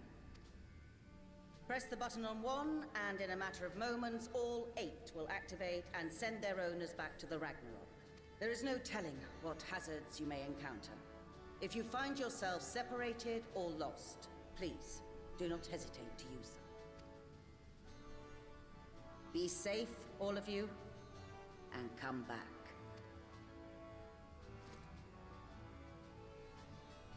You as well. I pray you take care. Looks like everything is in order, so I'll go ahead and board. A few of my fellows will remain to assist with the summonings, but rest assured, the vessel won't want for competent crewing.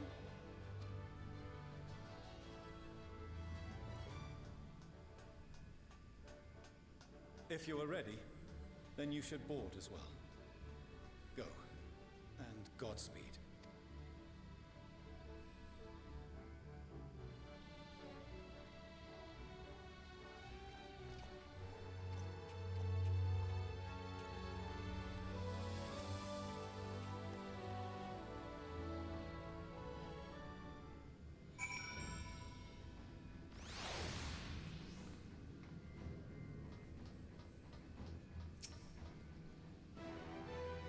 If you would come this way, I will direct you to the bridge. Upon boarding the Ragnarok, several cutscenes will play in sequence. You got it. I got time.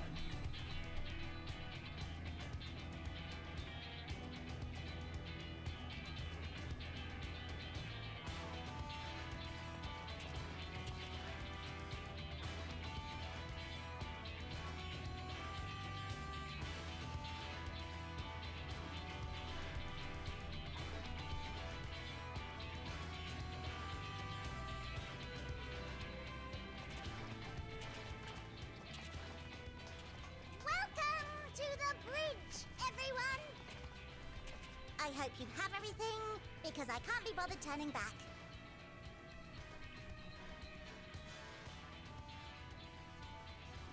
Right then, make yourselves comfortable. We're setting off in just a moment.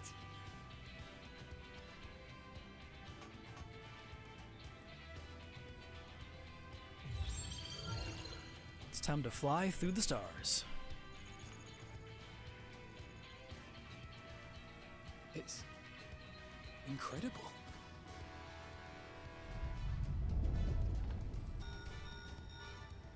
This is Fortuno. Can you hear me?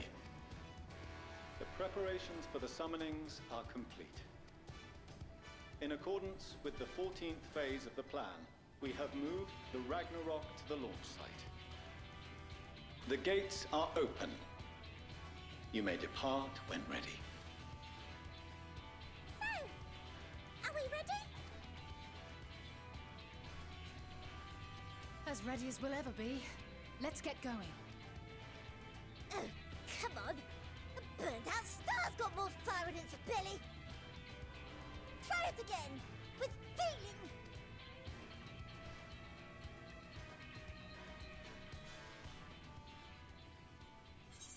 What shall we say? Issue the command to launch, or have Alphino do the honors? I'll do it. Issue the command to launch.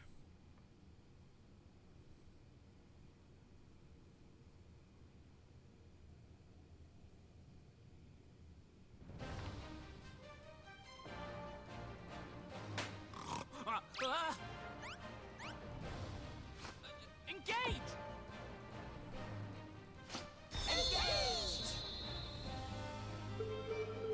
Super Rabbit Anime Force, go!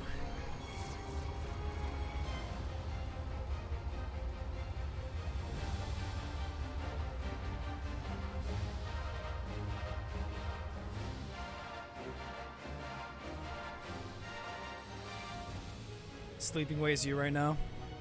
Is it really late where you are? Or are you just tired? And yeah, the irony of summoning primals to kill them and then to summon them all over again, but for a better cause.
That I must carry landwalkers into the sky! I cannot imagine a greater indignity! Do not sulk so, for thy mighty winds exist not only to buffet and batter. Nay, they may serve also to thrust forth with vigor. Such is thy glory, and thus it is an occasion to rejoice. So come, let us revel!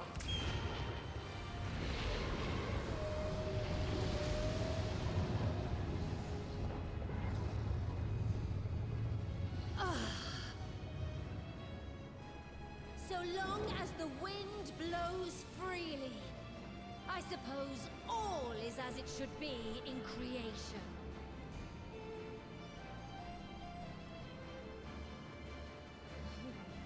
I will render unto them a storm, that they may pierce the firmament and fly free!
Stingray, report. All's well. Fantastic, even. Thanks to the power of those primals, the engines are roaring and we're ripping along. All values are also within projected ranges. Time to destination is 8 carats. Perhaps 7 at a pinch.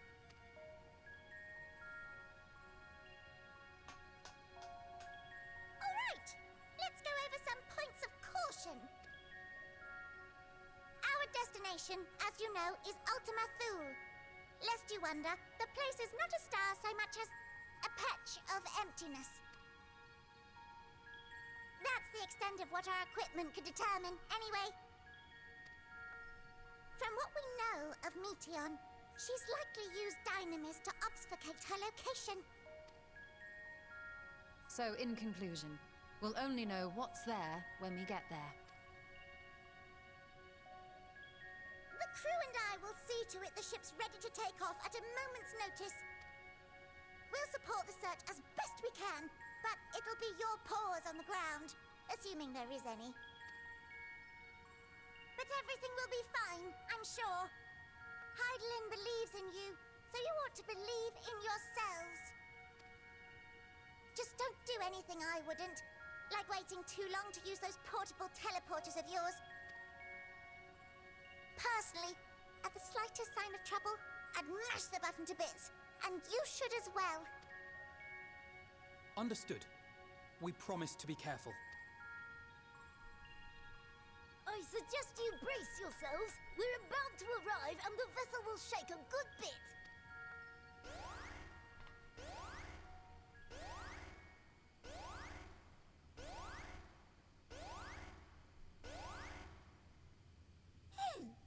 What is this? Something is interfering with the equipment.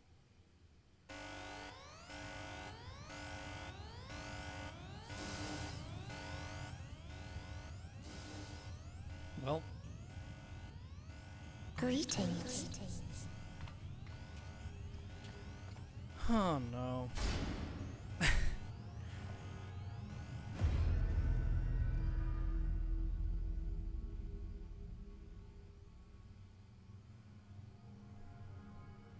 Greetings.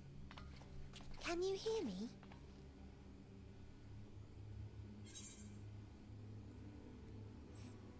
Meteon.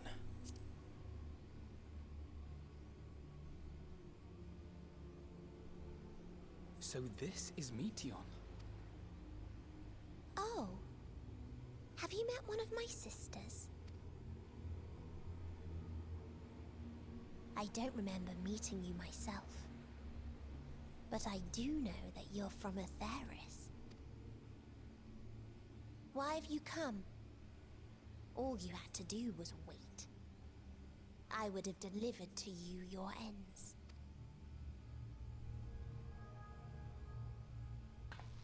We didn't ask for that. I don't understand. All life is destined to end. Why choose to prolong your suffering? Effort, ambition, love, they amount to naught. Happiness, should you find it, is inevitably lost, stolen away by events beyond your control. There is no logic nor meaning in it. You think there is. Convince yourselves. But it's all a cruel accident.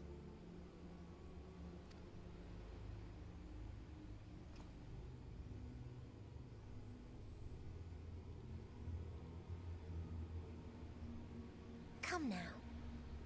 I speak the truth.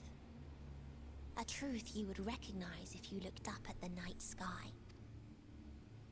Unbroken emptiness. Cold, dark, and silent. Your world, like every other, is but a blemish upon its perfect fabric. Life is an anomaly. It is unnatural and cannot continue. The sooner you accept this, easier it will be. Just to be clear, we're not here to argue with you.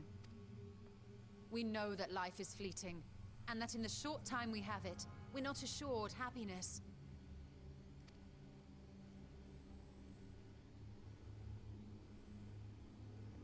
Indeed. I've seen far more sorrow in the eyes of many I've met. I myself have plenty of regrets. And one day they'll die with me. Gone to dust with my good deeds and unfulfilled dreams. But we accept this. That our existence may seem pointless. That sorrow, rage, and despair will always dog our heels. And we press on regardless. That is why Hydaelyn guided us here. In her boundless love for mankind, she has prepared us for this trial, and in her name, we have come for you.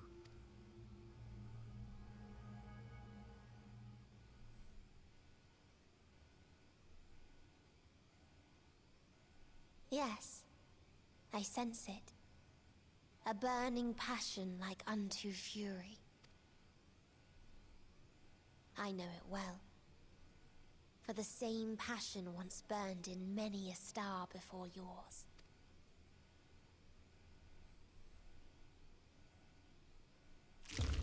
Suffocated and extinguished now.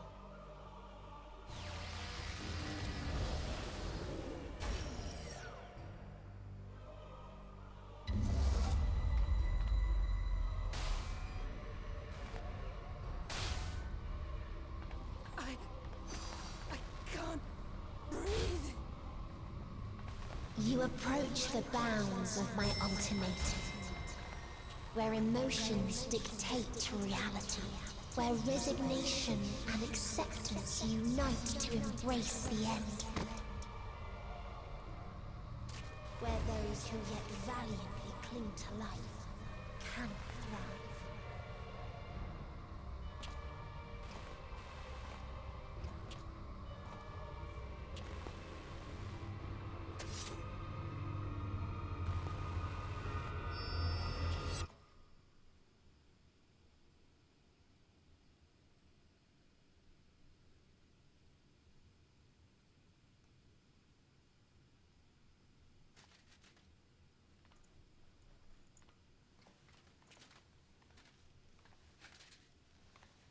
By the Fury. Thancred?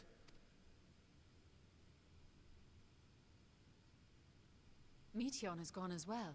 Mayhap he awakened first and gave chase. Everyone? It appears we are at our destination. This is Ultima Thule.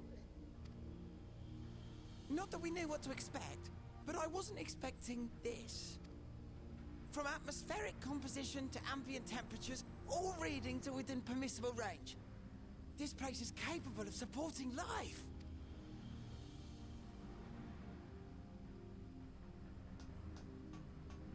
If that's the case, then Thancred may well have gone on ahead. Let's go and have a look.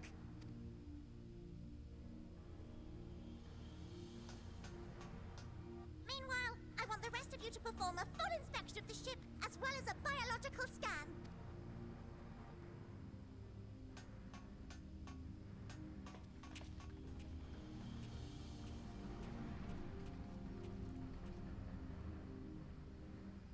So it was that the brave wayfarers arrived at last at Dream's End.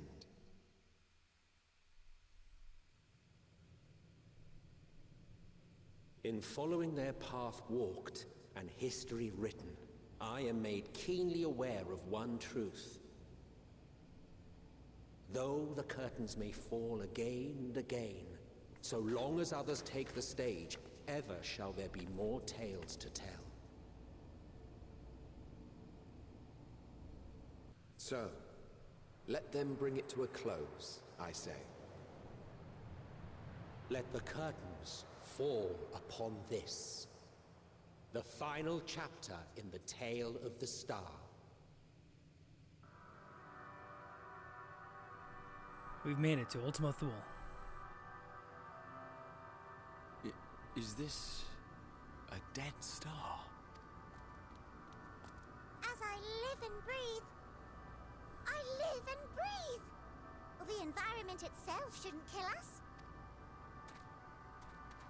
Well then, let us search for Thancred while exploring the area. The ship we leave in your care.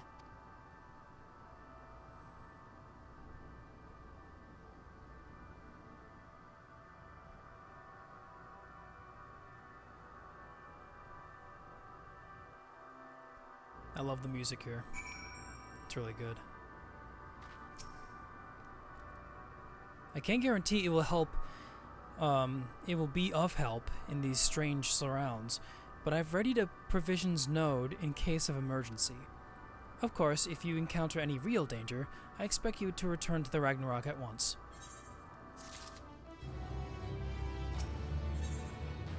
Next quest? I think that says a strange new world. We're fortunate this place can support life, albeit barely. I suspect given the torpid, stale quality of air. But never mind that. We must find Thancred. Let's begin our search from the prow of the ship. It seems as good as any direction. Try not to stray too far, lest we lose sight of one another.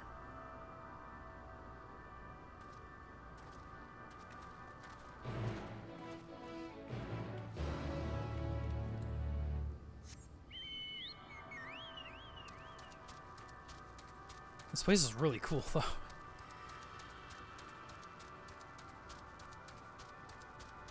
I love the contrast of all the colors. The purples, the reds, and the oranges and the pinks. They're all blending together in the background up there.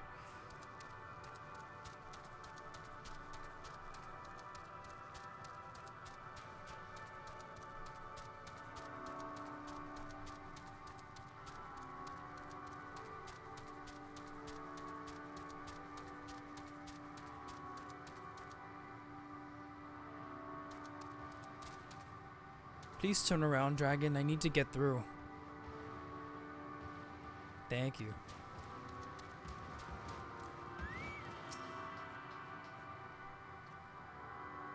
Ruins. But of what, I wonder? Perhaps we can find something to help us understand the nature of this place. A relic, an inscription, anything.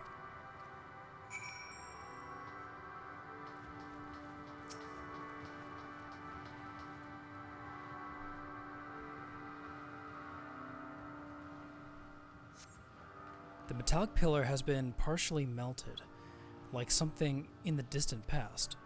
The damage does not appear to have been inflicted deliberately. Rather, it calls to mind the indiscriminate destruction often wrought in the heat of battle.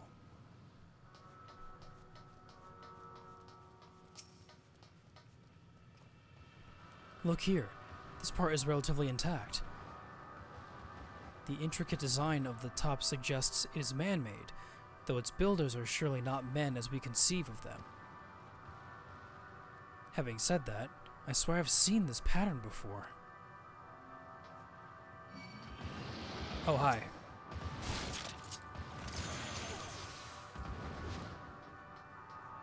Here's my chocobo.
Hi Zellerin, welcome to the stream. And that's a mood, honestly. Hope you've been well. Haven't seen you in a bit. I thought this hill might afford a better view of our surroundings. A poor decision in hindsight. Besides, the light from the ship, all is shrouded in darkness. If Thancred is here, I'd never know it. From what I can tell, we are near the edge of an island, if you can call it that, surrounded by floating debris.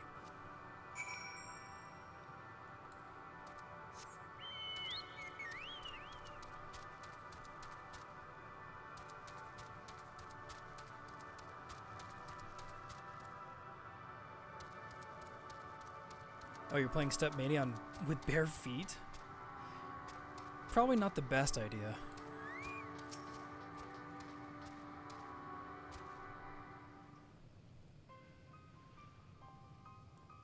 Were you able to find anything?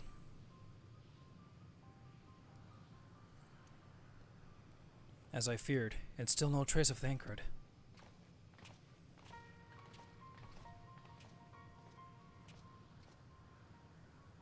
There's nothing but emptiness as far as the eye can see, which, unfortunately, isn't very far.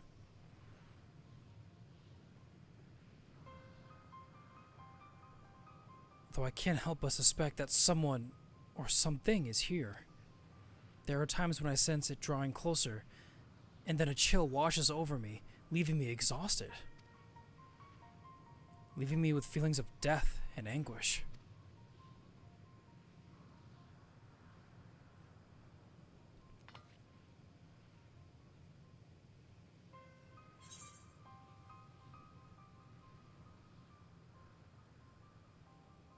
I felt it too when I was near that thing.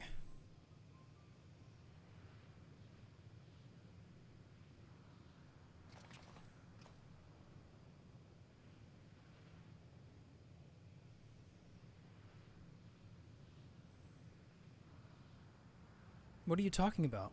There's nothing there.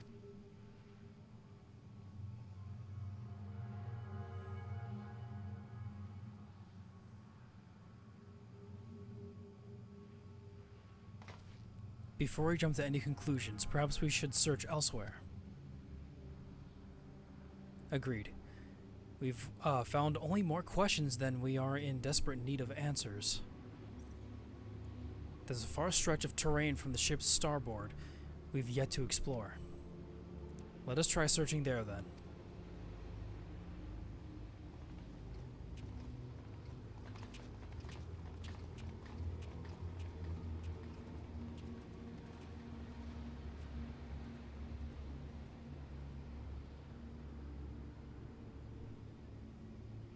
Enna, a word, before we join the others.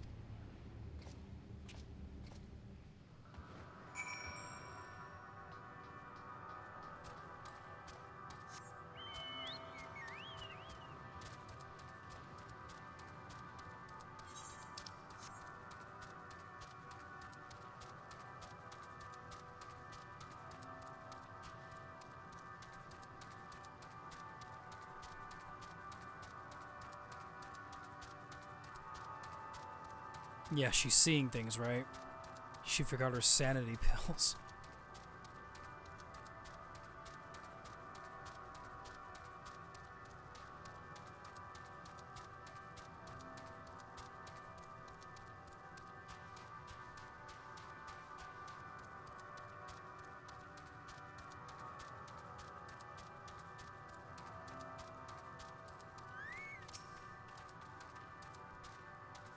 You saw them too, don't you? The dragons? As I thought, their presence is tenuous at best, but there's no mistaking it. No doubt your bond with Midgard Sommer and mine with Nidhogg is what allows us to perceive them. Could these apparitions be related to the dragons that now live on Atheris? Bah, better to leave such conjecture to the others. In any case, you must be careful. We may soon find dragons they can see as well. Death and anguish. What happened to them, I wonder?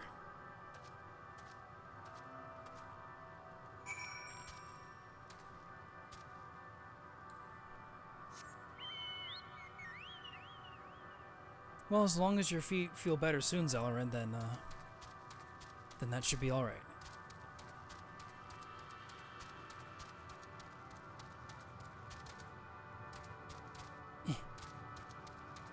There's an Aetheryte over there.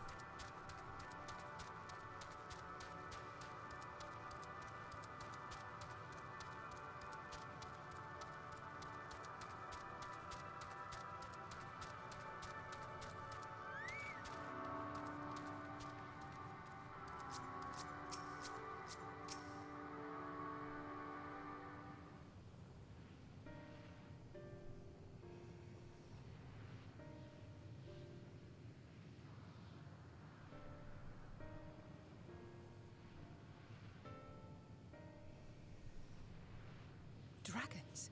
Here?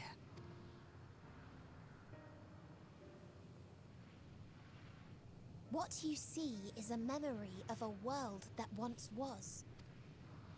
A world suffering a slow death, whose denizens cried out for the release of oblivion. What? Their world is dead? It is. Not a single life remains upon that husk floating in the vast emptiness. These creatures are shadow and shade, perpetuated only to suffuse dynamis with their unending lamentations. Our friend Thancred, where is he? A strange question. He is at your side, is he not? Oh yes. He is here, and there, and everywhere within this space. He would tell you himself if he had form to form words.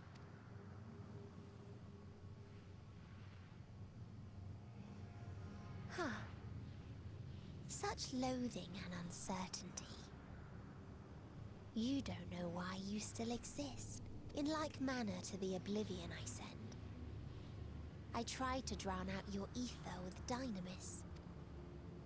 Beginning with this Thancred, who came at me despite being unable to breathe. Such a simple thing, unmaking men. In the blinking of an eye, he was gone. Didn't even have the chance to be transformed. Yet somehow, he managed to leave a slither of himself behind. What you call the heart? Or perhaps the soul. In his final moment, he cried out from it. A single word. Survive. That wish proved stronger than the despair that ruled here. It overpowered it, causing this space to be remade.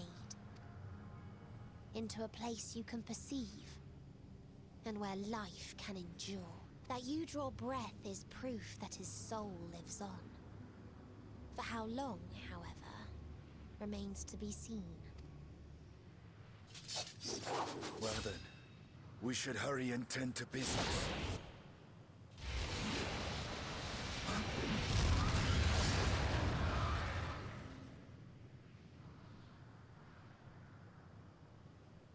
It's futile.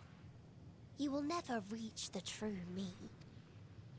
I told you, emotions dictate reality in this space.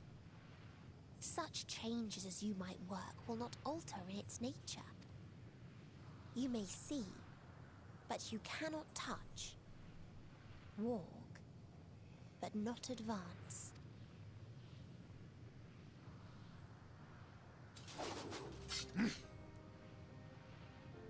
Meteion holds too much sway here. How do we contend with a foe who can unmake us on a whim?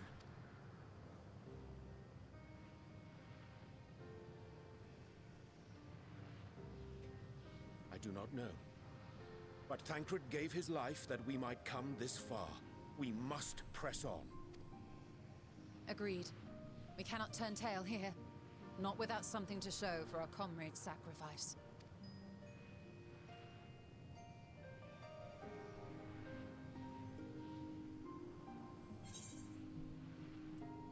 So much for no more noble sacrifices.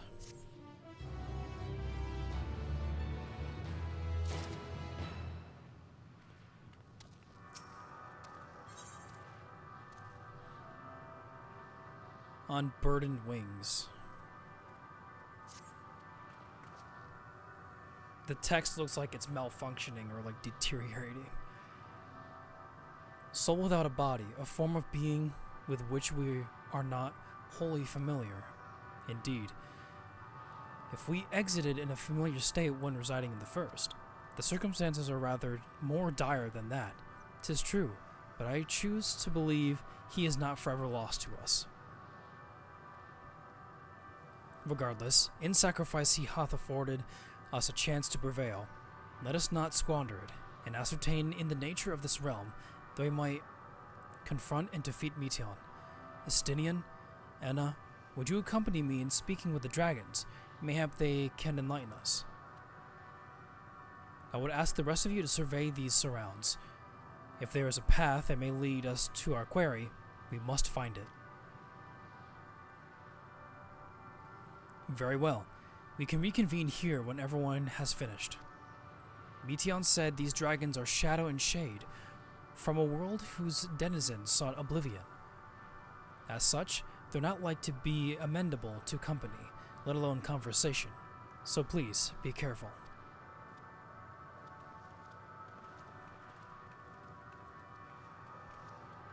Let us split up and gather what knowledge we may.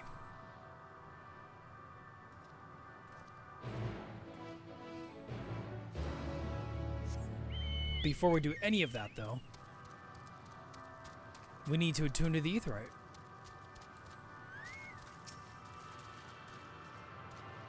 I highly doubt we're going to complete this place tonight because of maintenance, but we'll get as far as we can.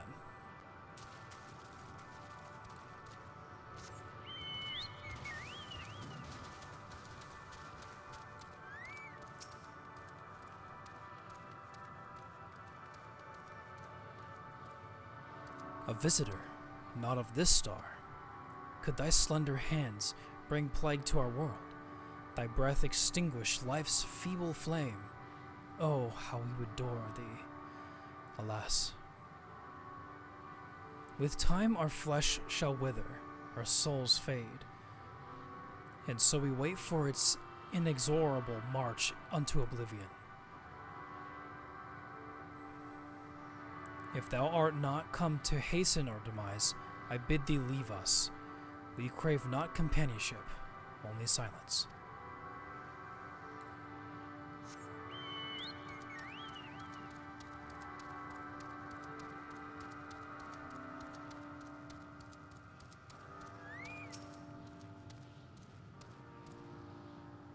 Beyond that distant veil, paradise lost, so glorious, so beautiful. We were a proud and noble race, strength embodied. We knew only love before they came. Metal monstrosities of black and silver, no bonds of blood did they share, nor conviction did they have to guide them. A crushing defeat, never had we known such shame. Stilled now are the winds, though none could fill these wings, burdened by ignominy. We fly no more, only sink into oblivion.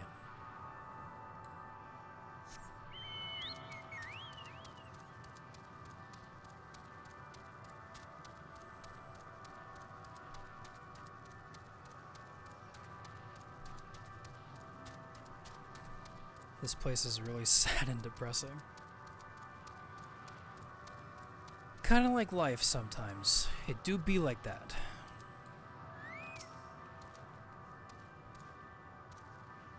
Thou wouldst bid me speak. Folly. I observe the lesson of stone. I shall not fly, nor speak, nor roar. Only watch, and wait, and end. But one sight yet stirreth my blood, tempteth me to raise my voice in lamentation. Amnol, the cradle of unsung dragons. No words, no songs are possessed of the weight to describe such tragedy. Go, if that be thy will, I shall remain.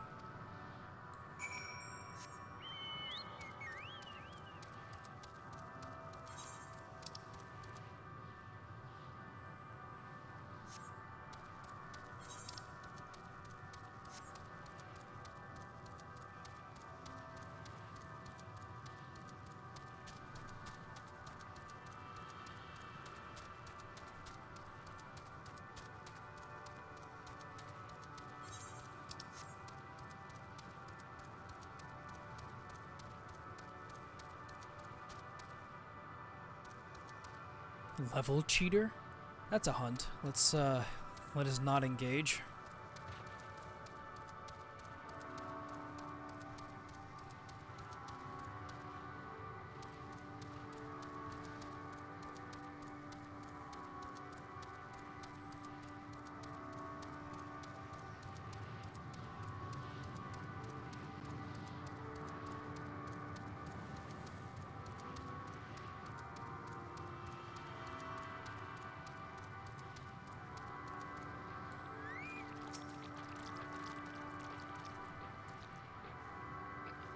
They led you here as well, did they? It was described to me as the source of their woes and proof of their end. I think I'm beginning to see why. It's a hatching ground, or was. I've seen similar on Atheris. Midgardsormr's kind must have once lived and thrived in a place such as this. Vitrus said his father was driven from their ancestral home by war and strife. This, then, is the fate of those who remained. Let's have a look around. Maybe these eggs may have more to tell of what happened here.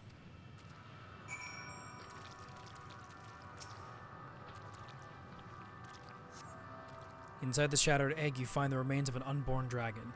The body has already begun to decompose. The gelatinous, half-dried membrane covering the corpse suggests it failed to emerge.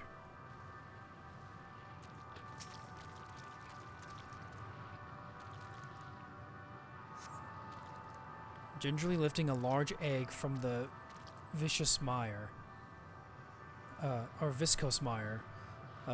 peer inside and see a formless mass soaking in a pool of embryonic fluid. Your stomach turns as you return the egg in its resting place. Gross.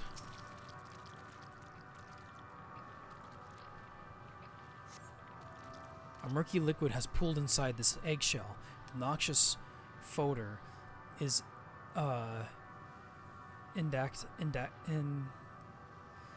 indicative of contamination. Big words.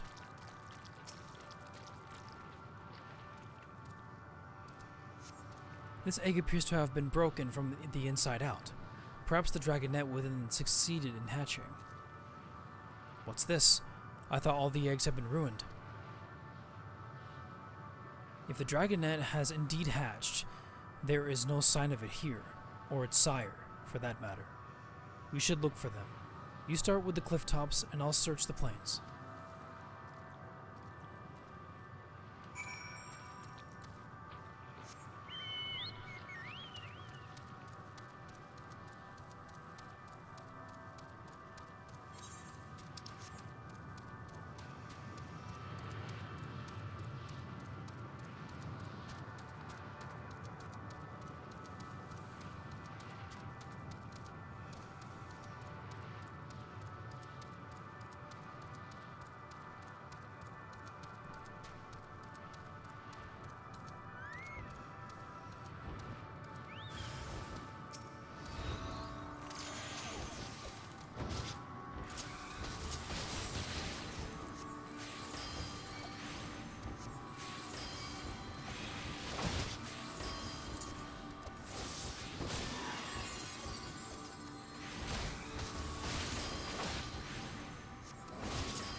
The boisterous howling hath been quieted.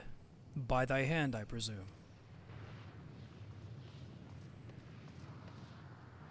Everything all right? I thought I heard a dragon, or something resembling one.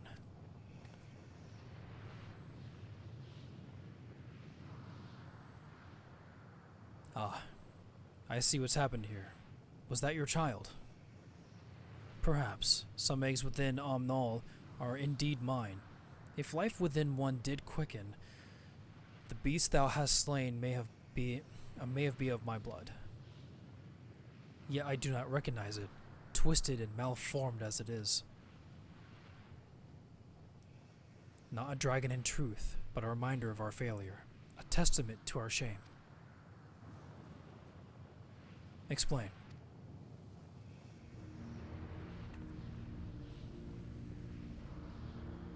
They descended from the heavens, cold, heartless machines, and with them rode war and death.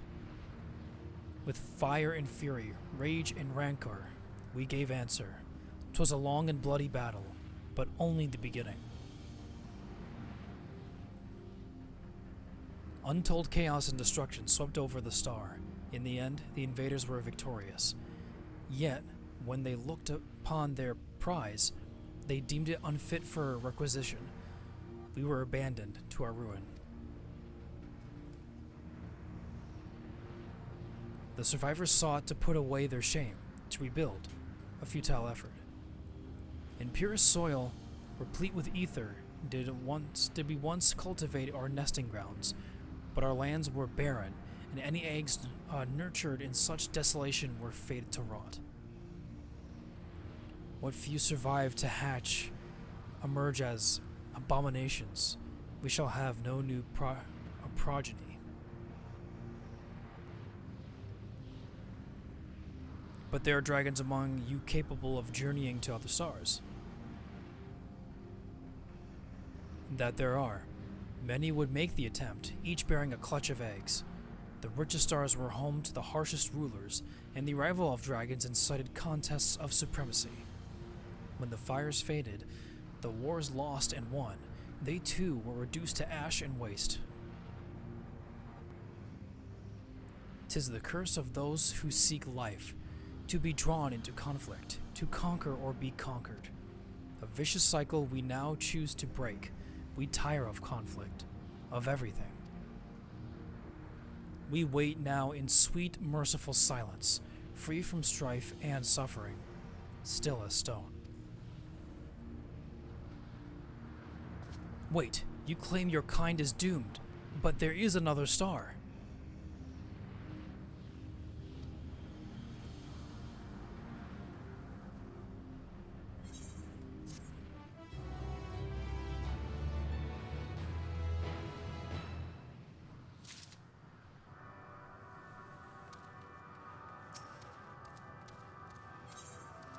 A test of will. They want only to brood in silence, to be left alone with their grief until time itself comes to an end. The sole reward for senseless bloodshed, a pain I understand, and wish that I did not. What fools we were. But now isn't the time for such thoughts. The others will want to hear what we've learned. Come.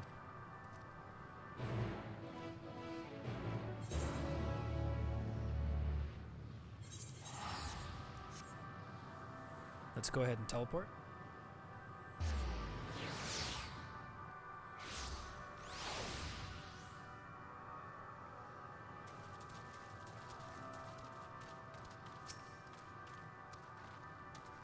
Were you able to establish any meaningful contact with the dragons?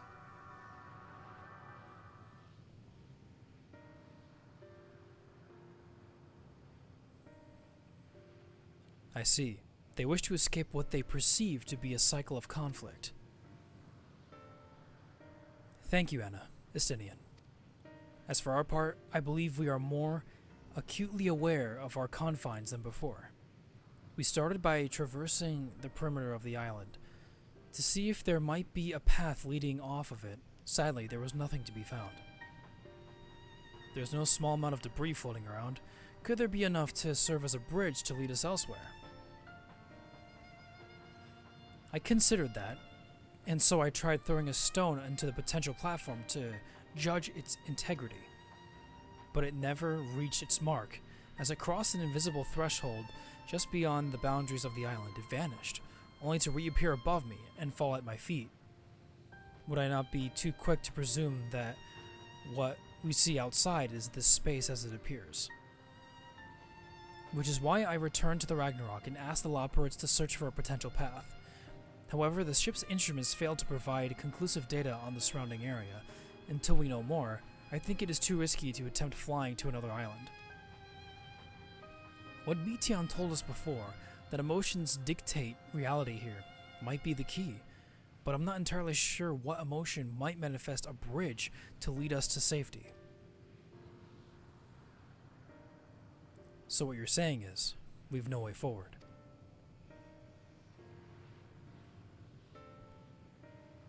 At present, if it is indeed emotion that governs this island, perhaps it is not Meteion's, but the dragons that holds us here. If they tire of conflict and have chosen a path of oblivion to escape it, or rather, they have chosen no path at all, meaning there is no way of the dragons, or anyone here on this island to advance. A sound theory, disheartening though it may be. If that is the case, what recourse do we have? They are not like to be persuaded to help us. Their reasoning is built on a history of turmoil and strife. Without irrefutable proof, the future is not as bleak as they believe it to be. Mayhap persuasion is not the answer.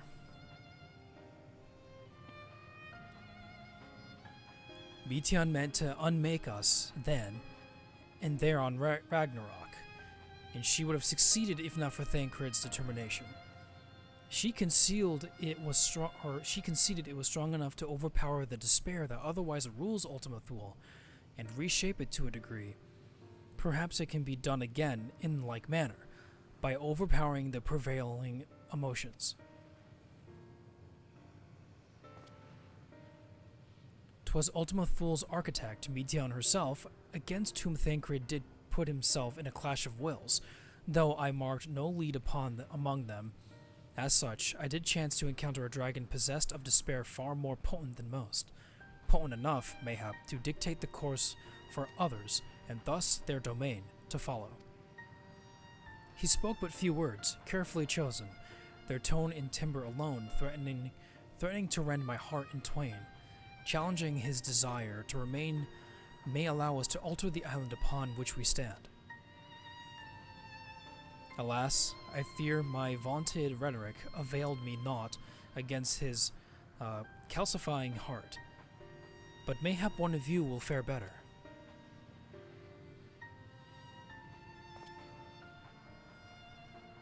Then I shall guide thee. I'll end, they call him, in the dragon tongue. Thou wilt find him nearby, eyes fixated upon the water. Well, what have we have to lose? Let's get going.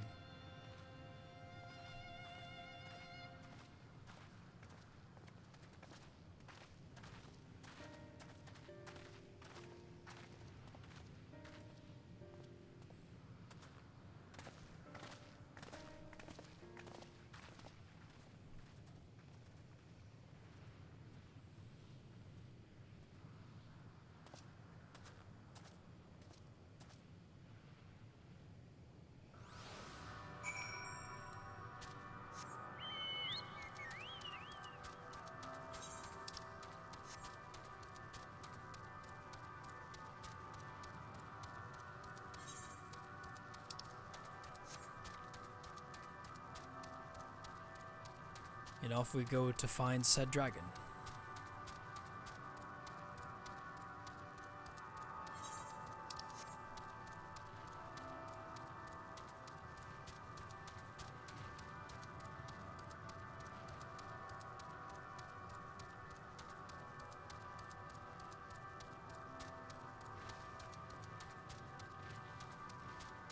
And there is all end.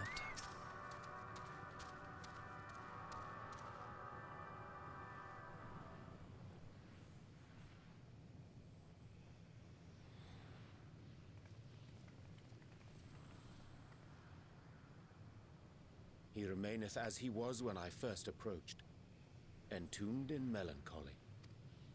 I see. Perhaps I could... I'll handle this.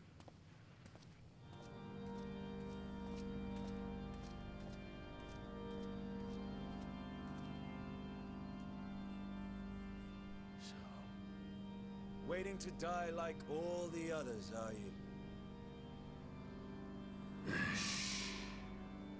Aye, our pride is crushed and our souls corrupted. The winds are stilled, and the heavens offer no comfort. There is nothing left of our kind. Our long lives our long lives a curse as we wait for the end. Still as stone we shall become. So you say. Yet your kind has found a new beginning on our star. One of you braved the Expanse, bearing with him a clutch of eggs. They and their children now rule our skies, their song heard by all. Our kin on another star. And yet, upon thee do I smell the blood of my brethren. Were they drawn into discord and war on their new home? They were. They suffered much, and repaid their suffering in kind.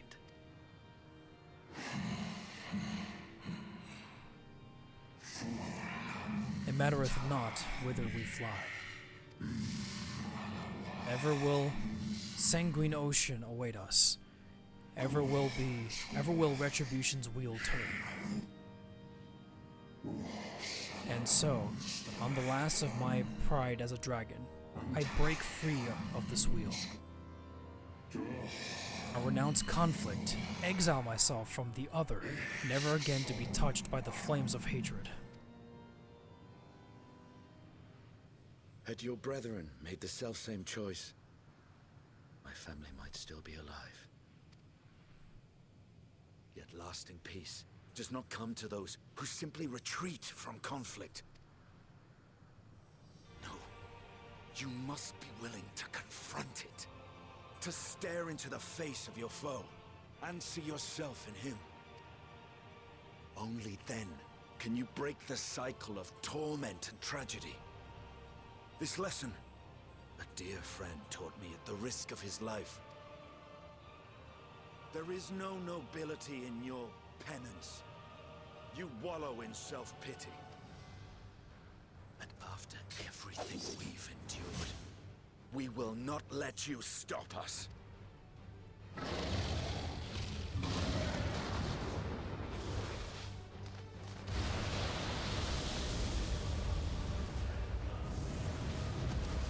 Estinian!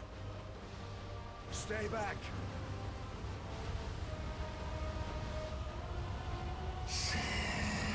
We tire of war. We tire of turmoil.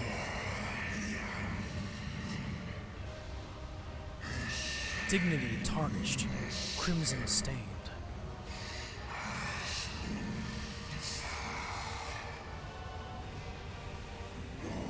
Our misery, our shame, too much to bear. Release us from war, from life.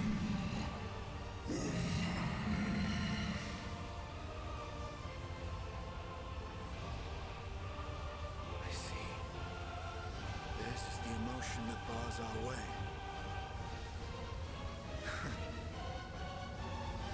The rest is up to you.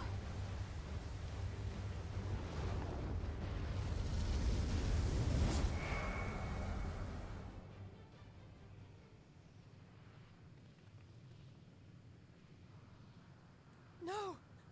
Not Estinian too!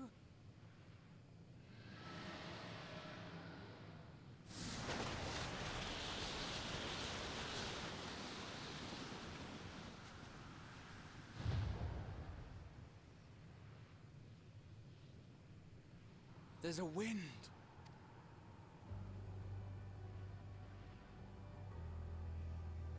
He's opened the way for us. Sacrificed himself to remake this place. like Thancred did. Oh, Alphino.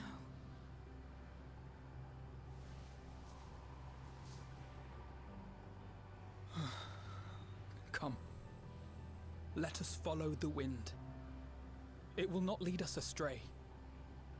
He would not.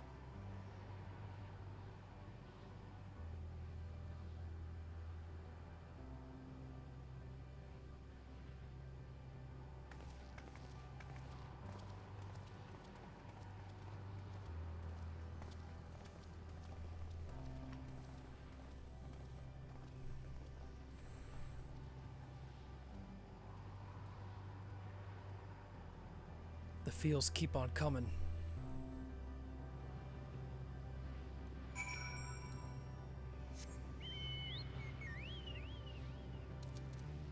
Okay, that is the 1 hour warning, right? Yes. So I can play for a few more minutes and then I gotta end stream. Or maybe come back and do something else.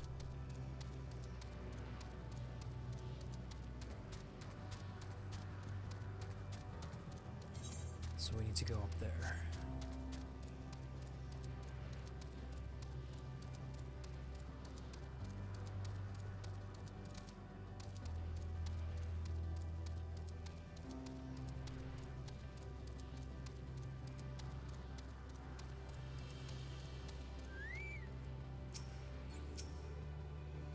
Look there, the wind. This is Estinian's doing. I'm sure of it. We should ride its flow and see where it leads. I guess I'll be the guinea pig.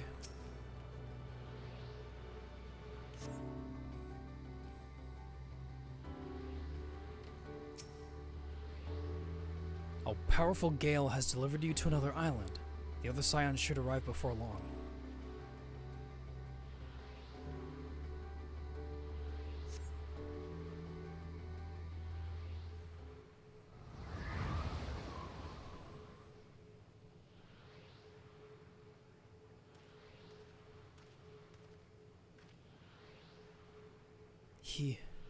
He did it. He found a way forward for us.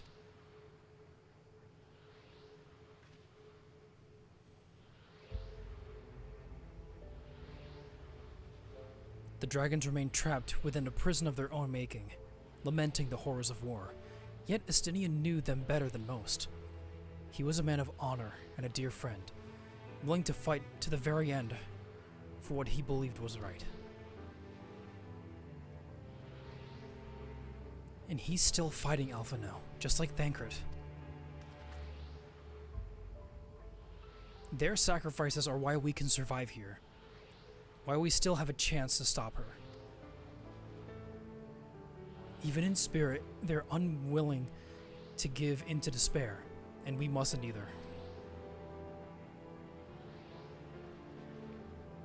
Alize is right. We must press on for their sake.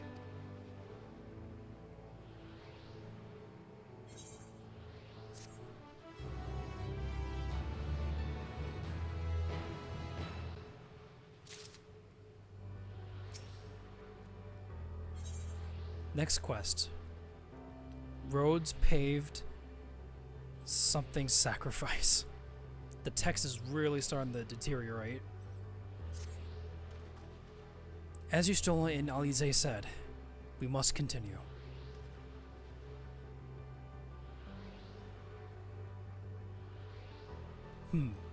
Notice the change in our surroundings? Perhaps this is the memory of an altogether different world. It would be prudent to learn more of it then. Tread carefully, lest we lose our footing on the sand.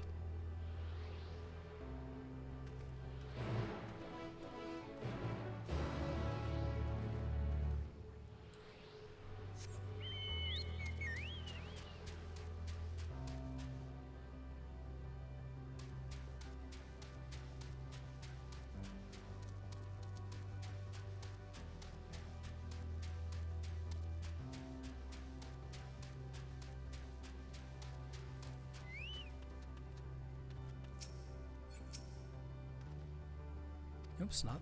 Not often, no. Were it not for the violet crystal embedded in its surface, 'twould appear as ordinary stone. A curious script hath been etched upon them. Alas, it is not a language with which I am familiar. I cannot say I recognize it either. Nor I. The dragons, from what I recall, preserve their knowledge in song and eschew the written word entirely. So we may assume this is the work of another race, one we have yet to encounter. Meteon claimed the dragons would suffer a slow death, seeking the release of oblivion. What life we find here, like as not, doth wend its way toward a similar end. What do you suppose that is over there? I'm not sure. It's hard to make out at this distance, but its surface seems to bear the same crystals as this monument. Meaning there's a chance we may find whoever built them, or built them both. We should go and have a look. Come on.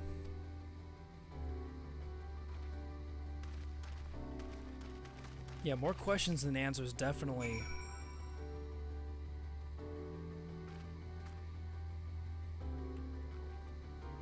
Definitely come to mind.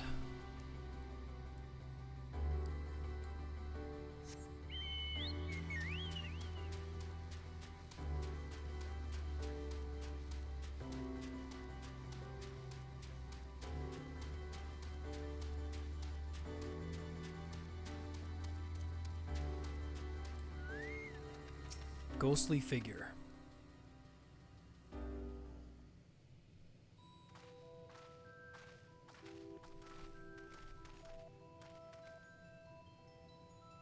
Hail, travelers. This is most unexpected occurrence. Oh, hello there. Is this your home? Indeed it is. Ah, forgive me. I had forgotten. An exchange of introductions is expected when first meeting those with whom one is unacquainted.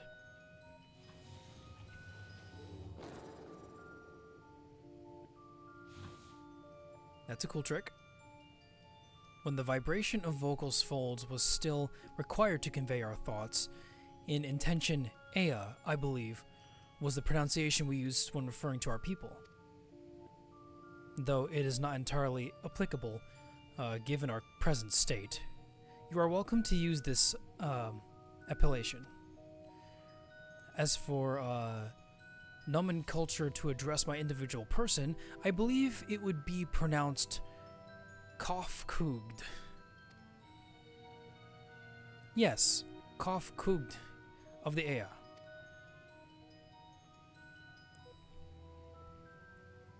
We have encountered beings that communicate intermittently through thought, but never once that is wholly without voice. I presume we are having this conversation via the medium of ether or dynamis, as this space is suffused with vast quantities of it. Fascinating either case. I gather your response to my presence is positive then. That is well, for there is something I wish to ask of you. Like yourselves, we Ea are ether-based life forms. Therefore, it may be surmised that your bodies are of comparable biological composition to those we once possessed.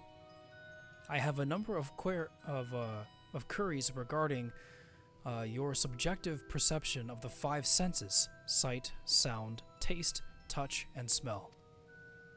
In total, we have prepared 198,712,180,827. That's rather a lot, isn't it? My apologies. I have omitted a great many details necessary to understand the nature of my request. Though we dispensed with our corporal vessels long ago, we have rediscovered a need for the flesh, and have endeavored to recreate our erstwhile forms. However, all pertinent records have been lost due to the passage of time. Take, for example, the nervous system. It is well within our power to recreate, but we have no frame of reference of sensations once experienced by our people, which may compromise our ability to interact with our physical environment. And any reason you need to regain corporal forms? Why, to bring an end to our existence, of course.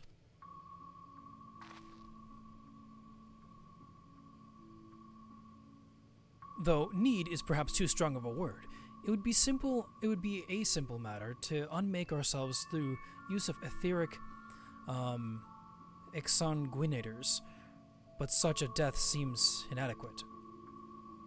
The traditionalists among us believe proper death requires an inescapable sense of impermanence in one's final moments, an experience found only in the bodies of flesh.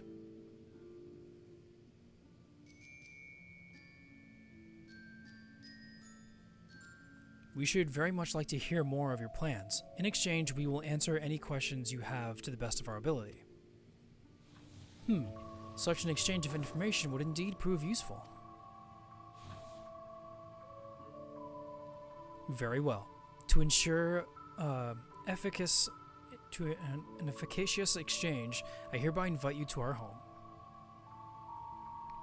Yes, the abode of the Ea, where we traditionalists prepare for our demise. I presume your consent to answer questions is indicative of a tacit approval of our plans, in which case your cooperation is greatly appreciated. I must caution you, however, to be mindful of the Ea wandering the desert. Their desire for bodies of flesh could be described as overzealous. Now, if you would follow me. This is going rather smoothly, not that I'm complaining, mind. Even so, we mustn't forget their aims is oblivion, much like the dragons. Though I fail to see why a civilization so seemingly advanced would choose to unmake all they have created. At any rate, we will find no answers dallying here. Let us be on our way.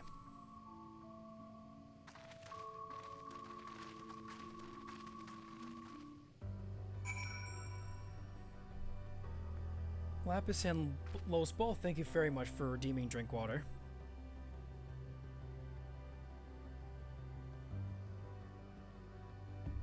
There's a lot of reading. Alright, so no crystal here, so let's continue to the northeast.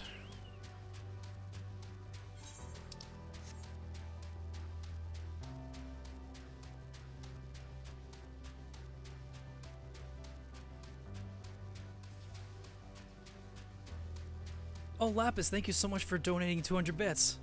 I appreciate that so much, thank you. I hope you're enjoying the stream. I realize this is spoilers like we discussed earlier, but I still appreciate you being here with me. Thank you.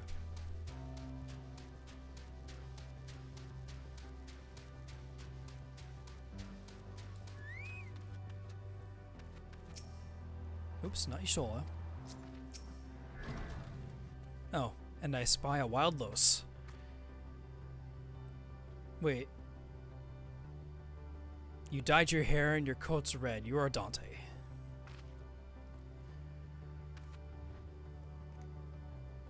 Yep, he is now Dante. I need a Virgil glam, too. Welcome to our abode.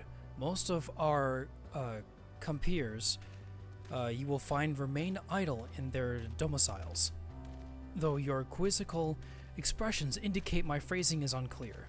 I speak, of course, of the violet crystalline constructs hanging from the stone structures there. You say they remain idle, but what of your work to regain corporal bodies?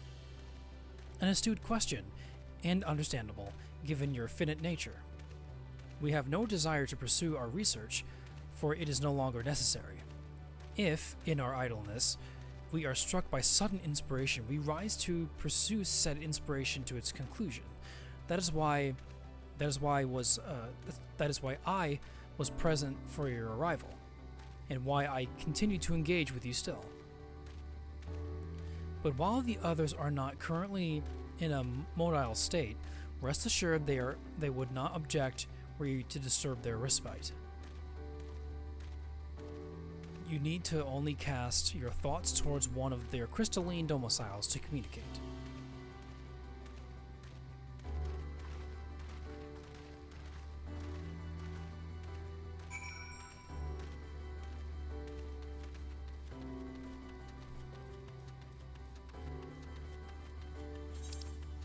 There is a crystal further in, so before I interact with anything else, I'm going to attune to the crystal. There it is.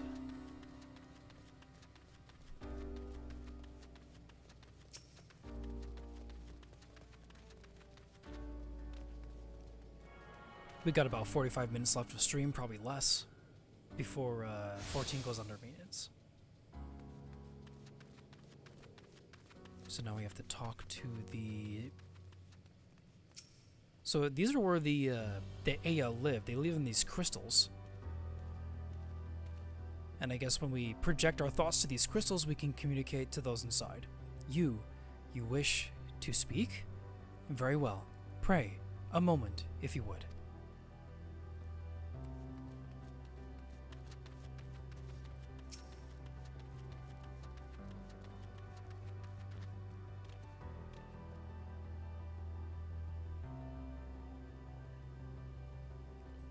You need a Dante when the world just died. SMT reference.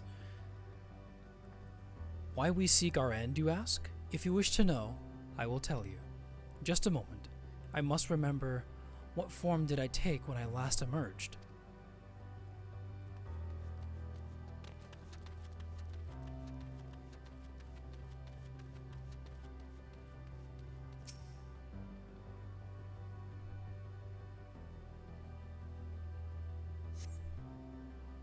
Ugh. Ah. The strange moaning comes and goes, and soon fades into silence.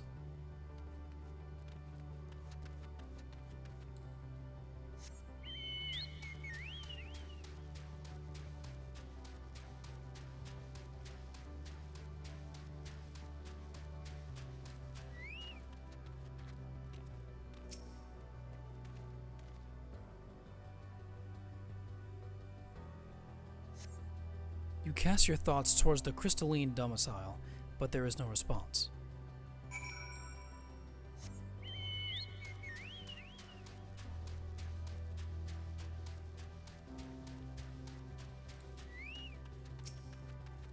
Kofkulg. I don't even know if I'm saying that right. That's such a weird name. Did your inquiries yield satisfactory responses? I see. If they failed to answer, then it is likely because their minds have unraveled due to prolonged idleness. They are naught but concentrated ether now. Worry not, there are no others who have need of those lodgings, and if they will not prove a hindrance to remain as they are. But more importantly, you said some few did answer your request for an audience, yes? I imagine they will be with us ere long.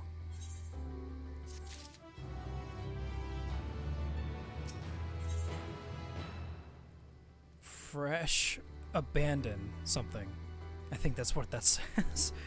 See how the titles of the quests are deteriorating and becoming very, very incoherent to read.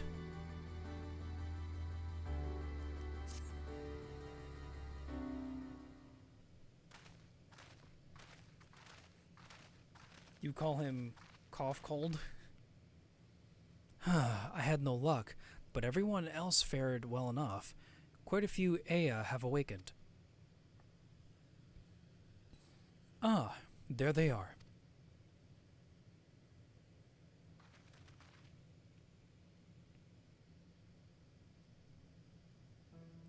May I introduce you to Lalak, Dudik, and Nanid.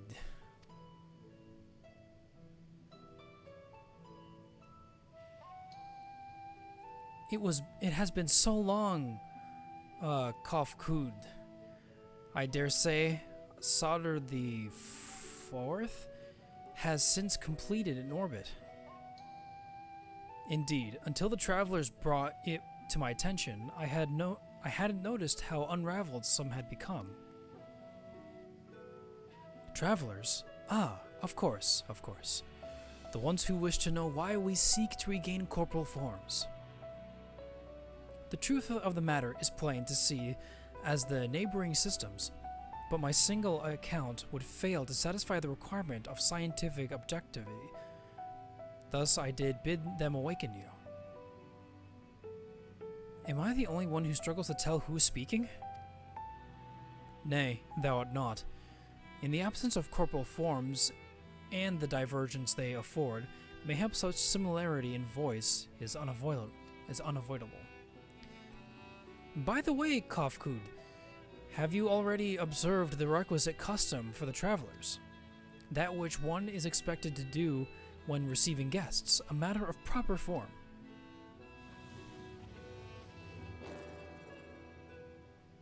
As detaching your face. Ah, yes. So long has it been. It had completely escaped my mind, and still does. What was it again? I can't seem to remember.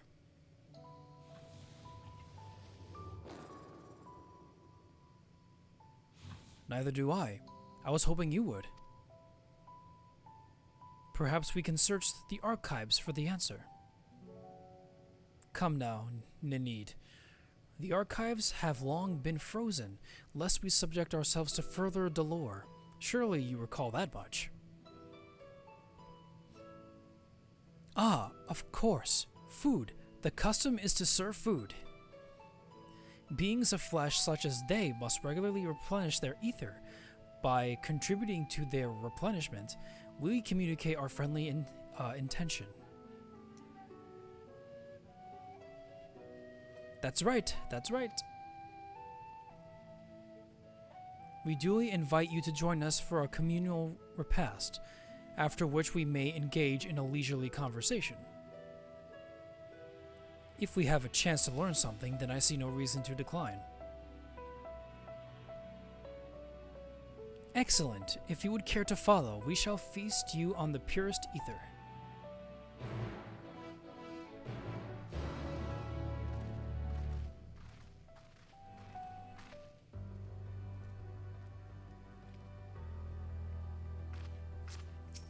Hylos.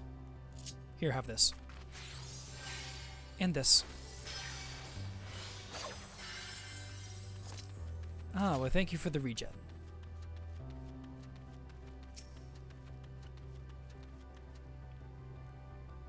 This facility is where we replenish our ether. There is no particular name for it, but we traditionalists sometimes use the word restaurant. Now then, if you want to take your place with your comrades, the space will soon be awash with purest ether. Please absorb as much as you like.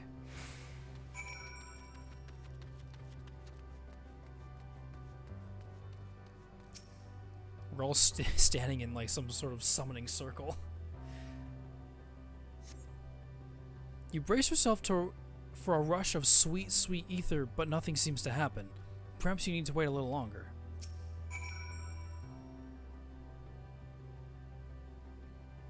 Alright, Los, we'll see you around. You brace yourself again, but again, nothing seems to happen. I had suspected. As meticulously as one might recreate the Ea's homeworld, this is Ultima Thule. One cannot simply generate ether here. As recreations, our friends are oblivious to this fact, to the very truth of their existence, much like the phantoms of the recreated Emerald. However, appearances may seem, we must ever be mindful that it is the memories of the dead with whom we deal.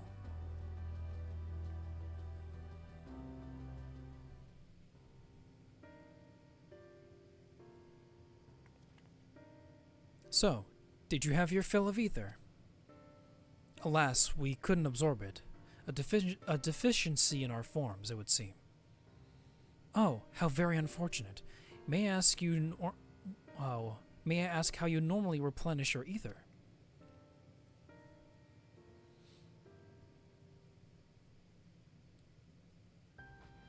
Through your mouths, you say? How very primitive and quaint. To think that their mouths serve not only to expel sound, but to draw in sustenance besides. Such life forms have long since vanished from our systems.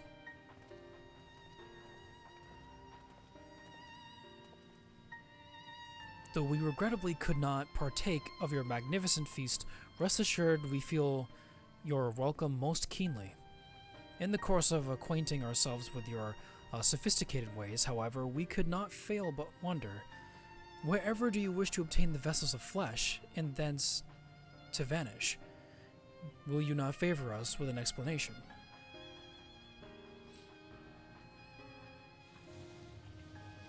You flesh and blood beings are always so hasty.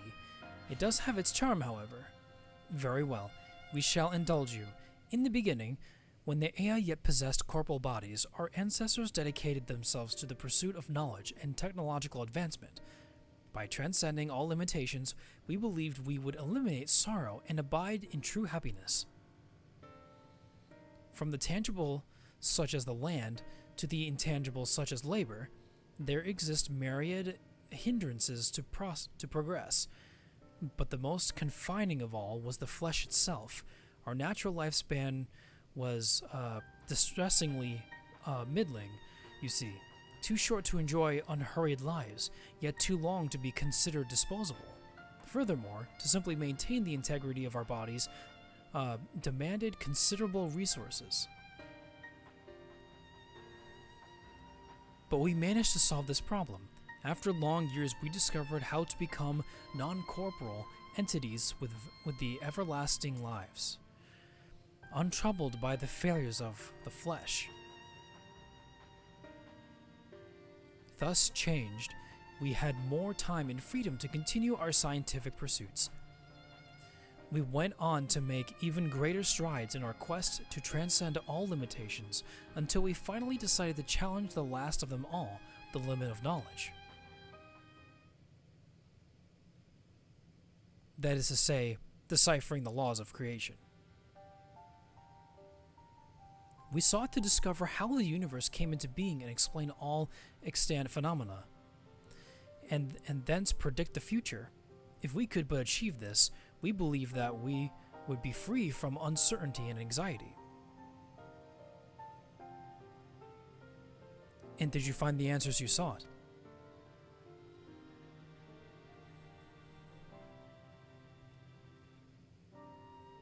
Yes, we did. Our efforts revealed to us a fundamental truth. Knowledge of said truth is essential for the continuation of our conversation. If you would learn more, we will share it with you. No, we mustn't. Primitive as they are, it would be unspeakably cruel to deprive them of their ignorance. They are possessed of corporal forms, their lives readily ended. As those who have gone before, is it not our duty to warn them? What thinkest thou?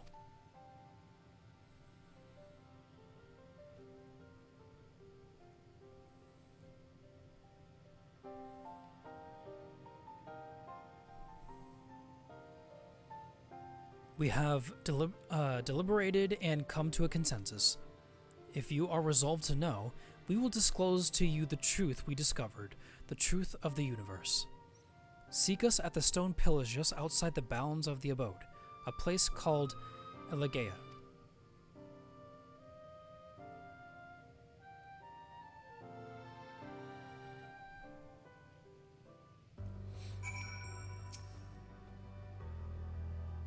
A fundamental truth. We will hear it, of course. Let us learn what has led such an enlightened people to this indolent end. I think we have time for one more quest. Where knowledge leads. So that's the half-hour warning on the chat box. Ere we join the Ea, there's one trifling matter I would fain investigate. Enna Grahatia, might I trouble you for your assistance? But of course. My thanks. We shall head outside the abode, if you'd kindly follow me. I know not what mischief you are plotting, Urianger, but I trust you have our best interests at heart. The rest of us shall go on ahead to Elegea. Lest you worry, we won't start without you.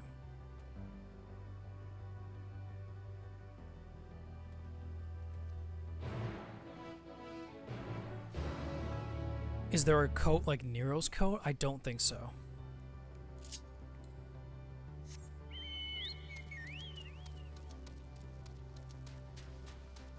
I can try looking, but at last check, I don't think there was.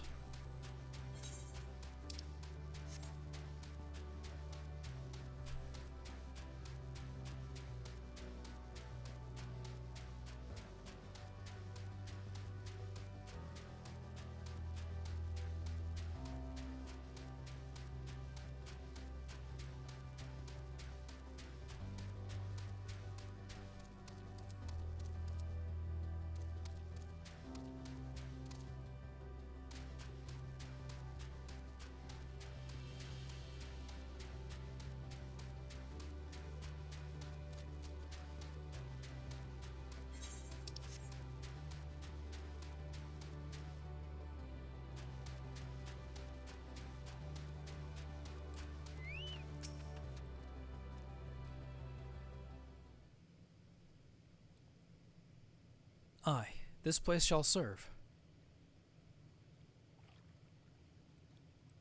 Is it the spring that you wish to investigate?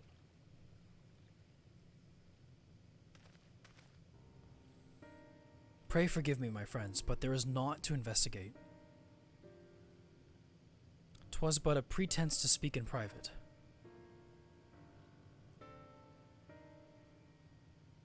You have our undivided attention.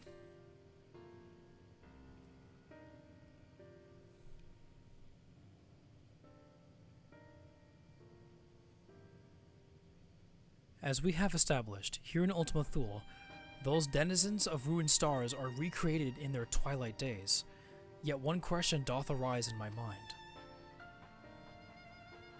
So faithfully formed are these simulacra. They believe themselves yet amongst the living. How dost thou suppose this is possible?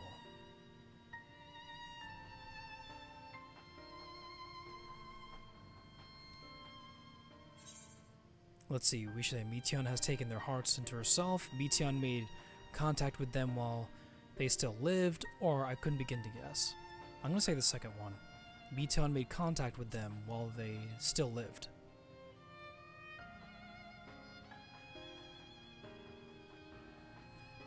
Of course, she must have visited the stars of the dragons and the Ea before either race perished in their entirety.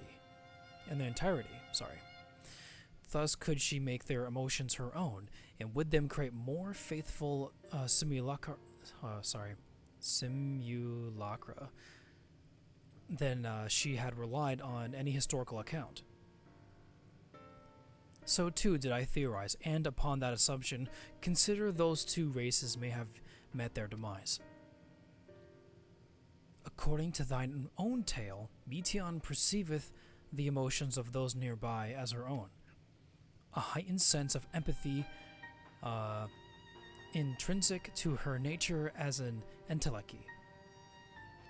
In the course of her star-faring journey, if she encountered beings who strongly desired a cessation of their existence, she would be powerless before that desire. Even as she possesseth the power to grant it, the power of Dynamis. 'Tis my suspicion that, overwhelmed by their longing for death, Meteon did unleash Dynamis and usher the dragons and the Ea unto their doom.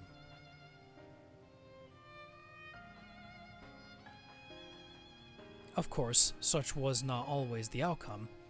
Full many stars did she find already lost to ruin.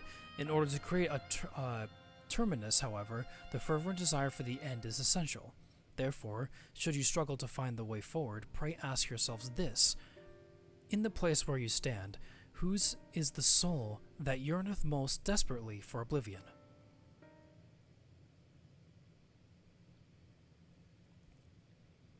Why do you tell us this now?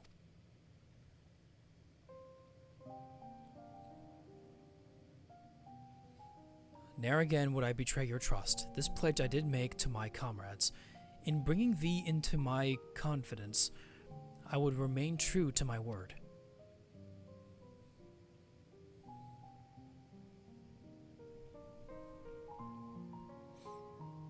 As for thee, let us consider it my fitting reward for the secrets I harbored for the Crystal Exarch.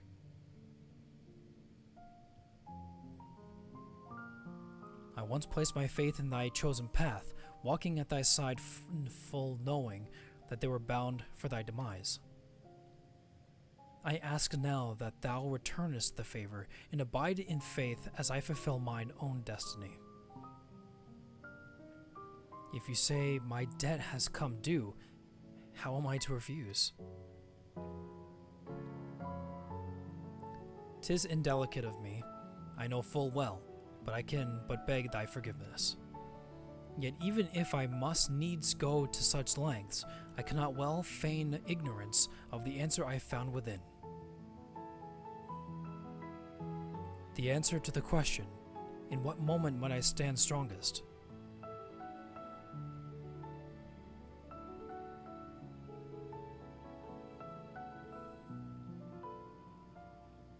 After all that we've been through, I will only say this. Do what you must. Do what you must and see your conviction through. I shall, my friend. I shall. Without further ado, then, let us go to rejoin our comrades.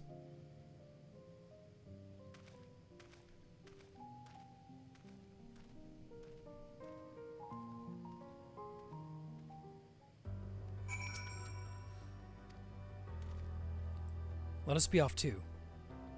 To Elegea.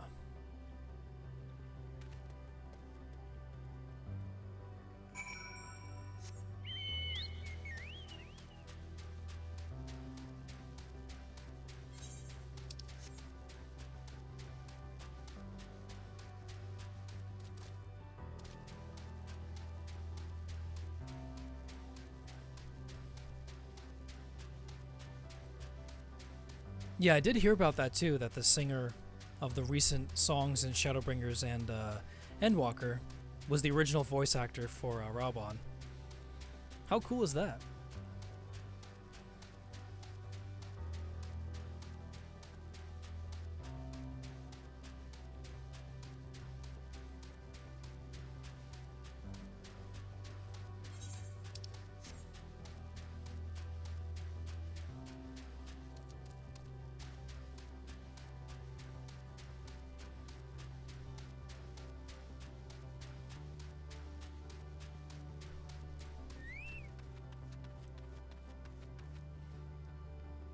Yeah, there's something kind of tranquil and somber about the music here. It seems everyone is accounted for. Shall we then?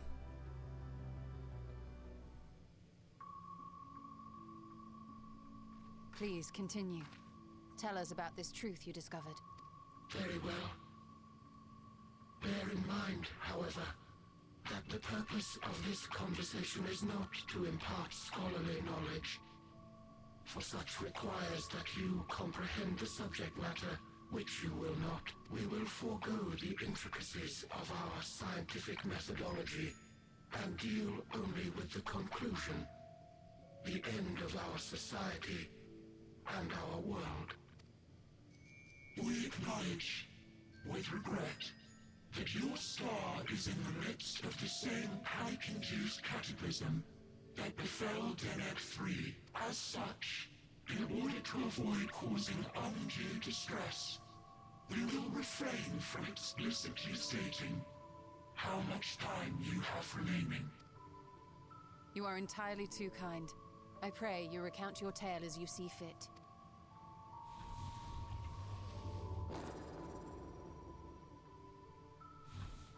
In the beginning, the universe was but a tiny particle.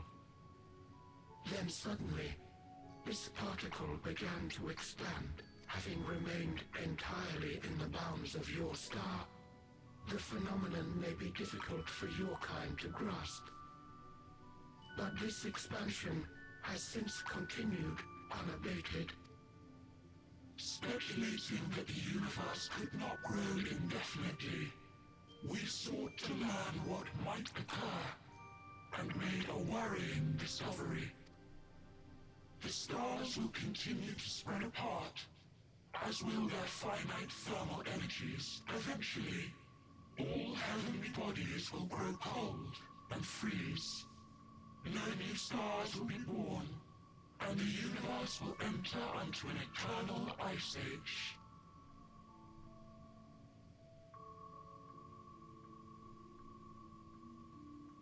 In hopes of proving that this determination was erroneous, we scrutinized our research from all angles, even as we sought to avert the everlasting winter. The endeavor proved fruitless. So infamously so, in fact, that it became synonymous with vain effort. The universe as we know it would end, and there is no way to prevent it. Beneath the weight of this knowledge, our society stagnated. Though we had time still, it was a cold comfort. Why strive for anything when desolation is assured, when our wealth of wisdom, accumulated since the dawning of our kind, would be forever lost. No civilization would rise from our ashes. No scholar recover our knowledge. In silence unbroken, naught would stir. Intellect was once our pride. Overnight, it became our shame. Our works, monuments to futility. Immortality, our greatest invention, became a source of suffering. Rather than suffer on, many chose to unmake themselves by means of etheric exsanguinators. Etched upon these stones are the testaments of such souls. Though many left no words at all, thinking it a pointless gesture. Once we have obtained vessels of flesh, we likewise intend to vanish. If you understand this, understand aught of our tale, you will abandon your quest for knowledge. Ignorance truly is bliss. If you would cling to your illusory happiness, remain primitive and pure. It is the only way.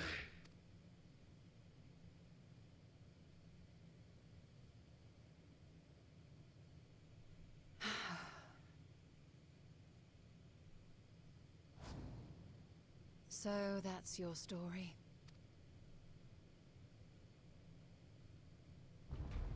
While I appreciate your advice, I will not heed it, convinced though you may be of this truth. It is yours, and not mine.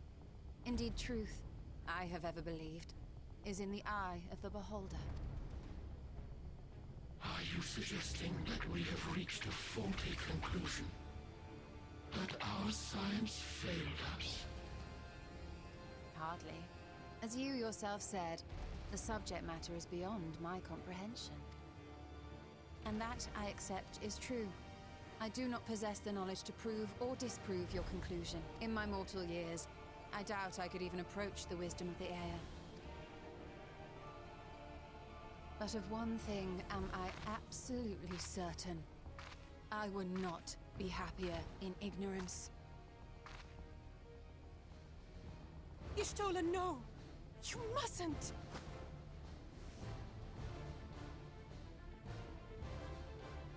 The most important lesson I've learned is that learning isn't simply passing one's eyes over words.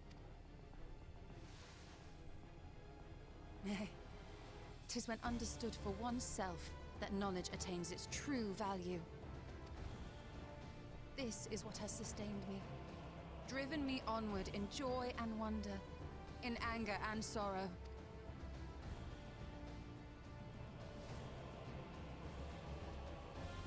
The universe may end, and all may be for naught, but I will live as I always have. I will always seek out new knowledge, and no conclusion of yours, no matter how grim, can dampen my desire.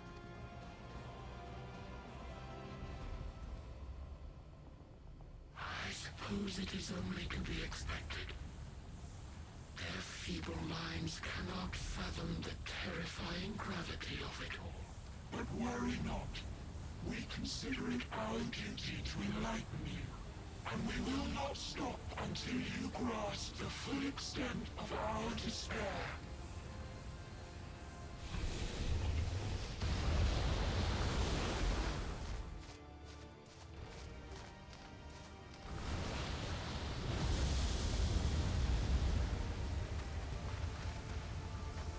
Keep calm, and listen well. Though my body will soon dissipate, there may be a way to restore it. Azim's magic. So long as our souls remain, you can use it to summon us back. But you mustn't, for it would mean losing our way forward. This I only reveal so that you can promise not to invoke the magic. We came here knowing what victory may cost, so press on. Press on, and do not look back.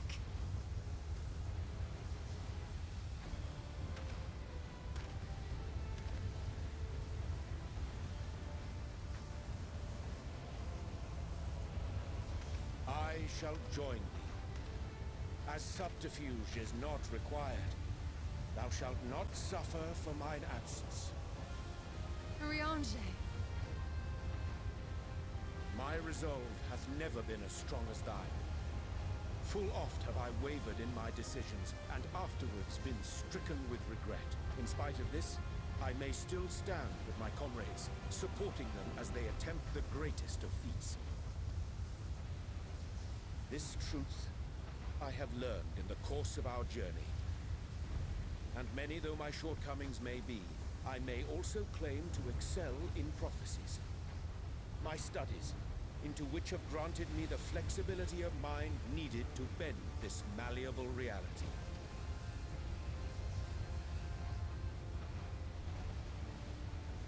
Thus shall I hope that thou mayest have the strength to resist, and our comrades the strength to continue.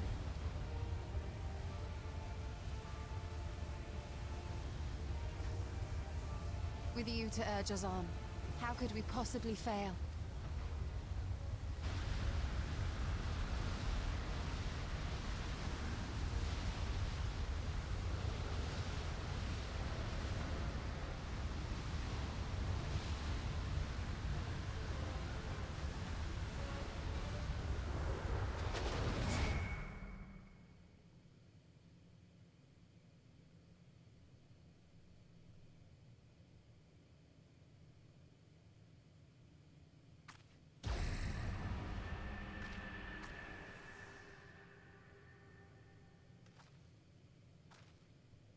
What's this?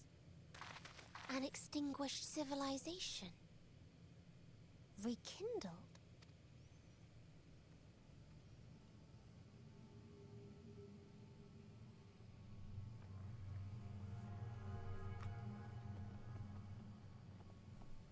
That's right. Our quest doesn't end here. We'll press on, and we will find you. There. That's where you'll find me. Is that another star? Of the stars we visited, most were already devoid of life. And where there was life still, the inhabitants wished for death. But even death, we learned, isn't truly the end. It is but a part of the cycle of rebirth.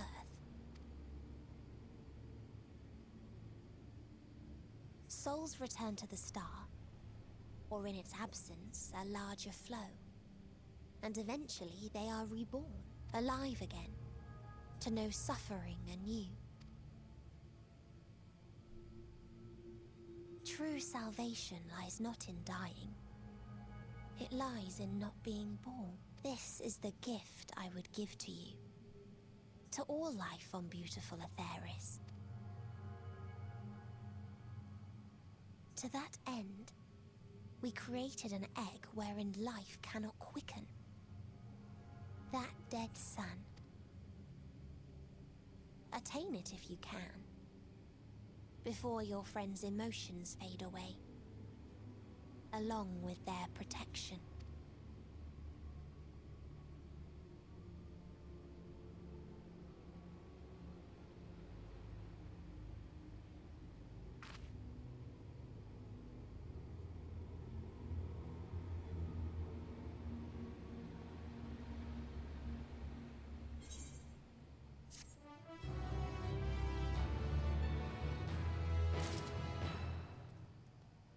Alright, I think that's it for stream. I don't have time for anything else because maintenance is about to start in about 8 minutes.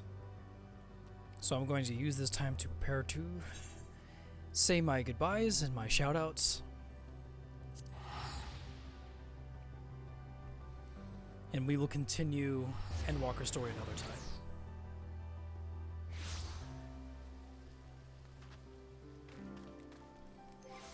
No, I don't need to repair. Go ahead and register that gear. I'm gonna go ahead and sit on the bench. Let's see, did I have my keyboard anywhere?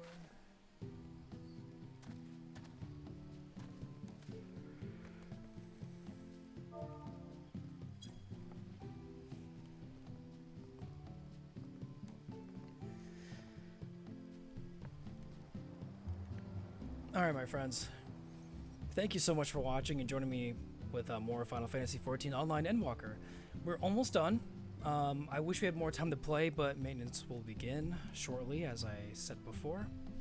So this will be an opportune time to end the stream. So before I sign off for the night, I have a few shoutouts. Pedikin for following, and then Lapis for the 200 bits. Thank you guys so much for all the support. I greatly appreciate it. And I'm not sure if I'll stream later tonight, like a different game, but I'll keep an eye on Twitch and Twitter. But not sure if I will, but I'll make an announcement either way.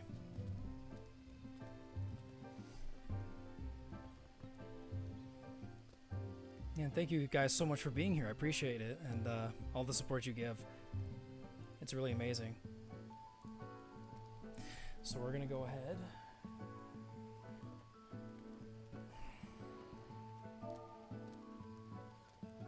Anna, and probably with Los, we're gonna wave goodbye to you guys.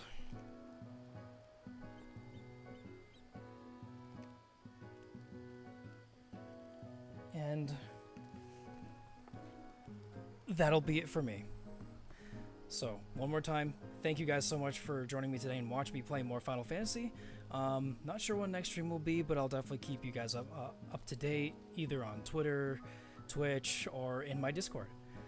So, of course, I'm Eventide Shine, and I'll see you guys in the next stream. Take care. Bye.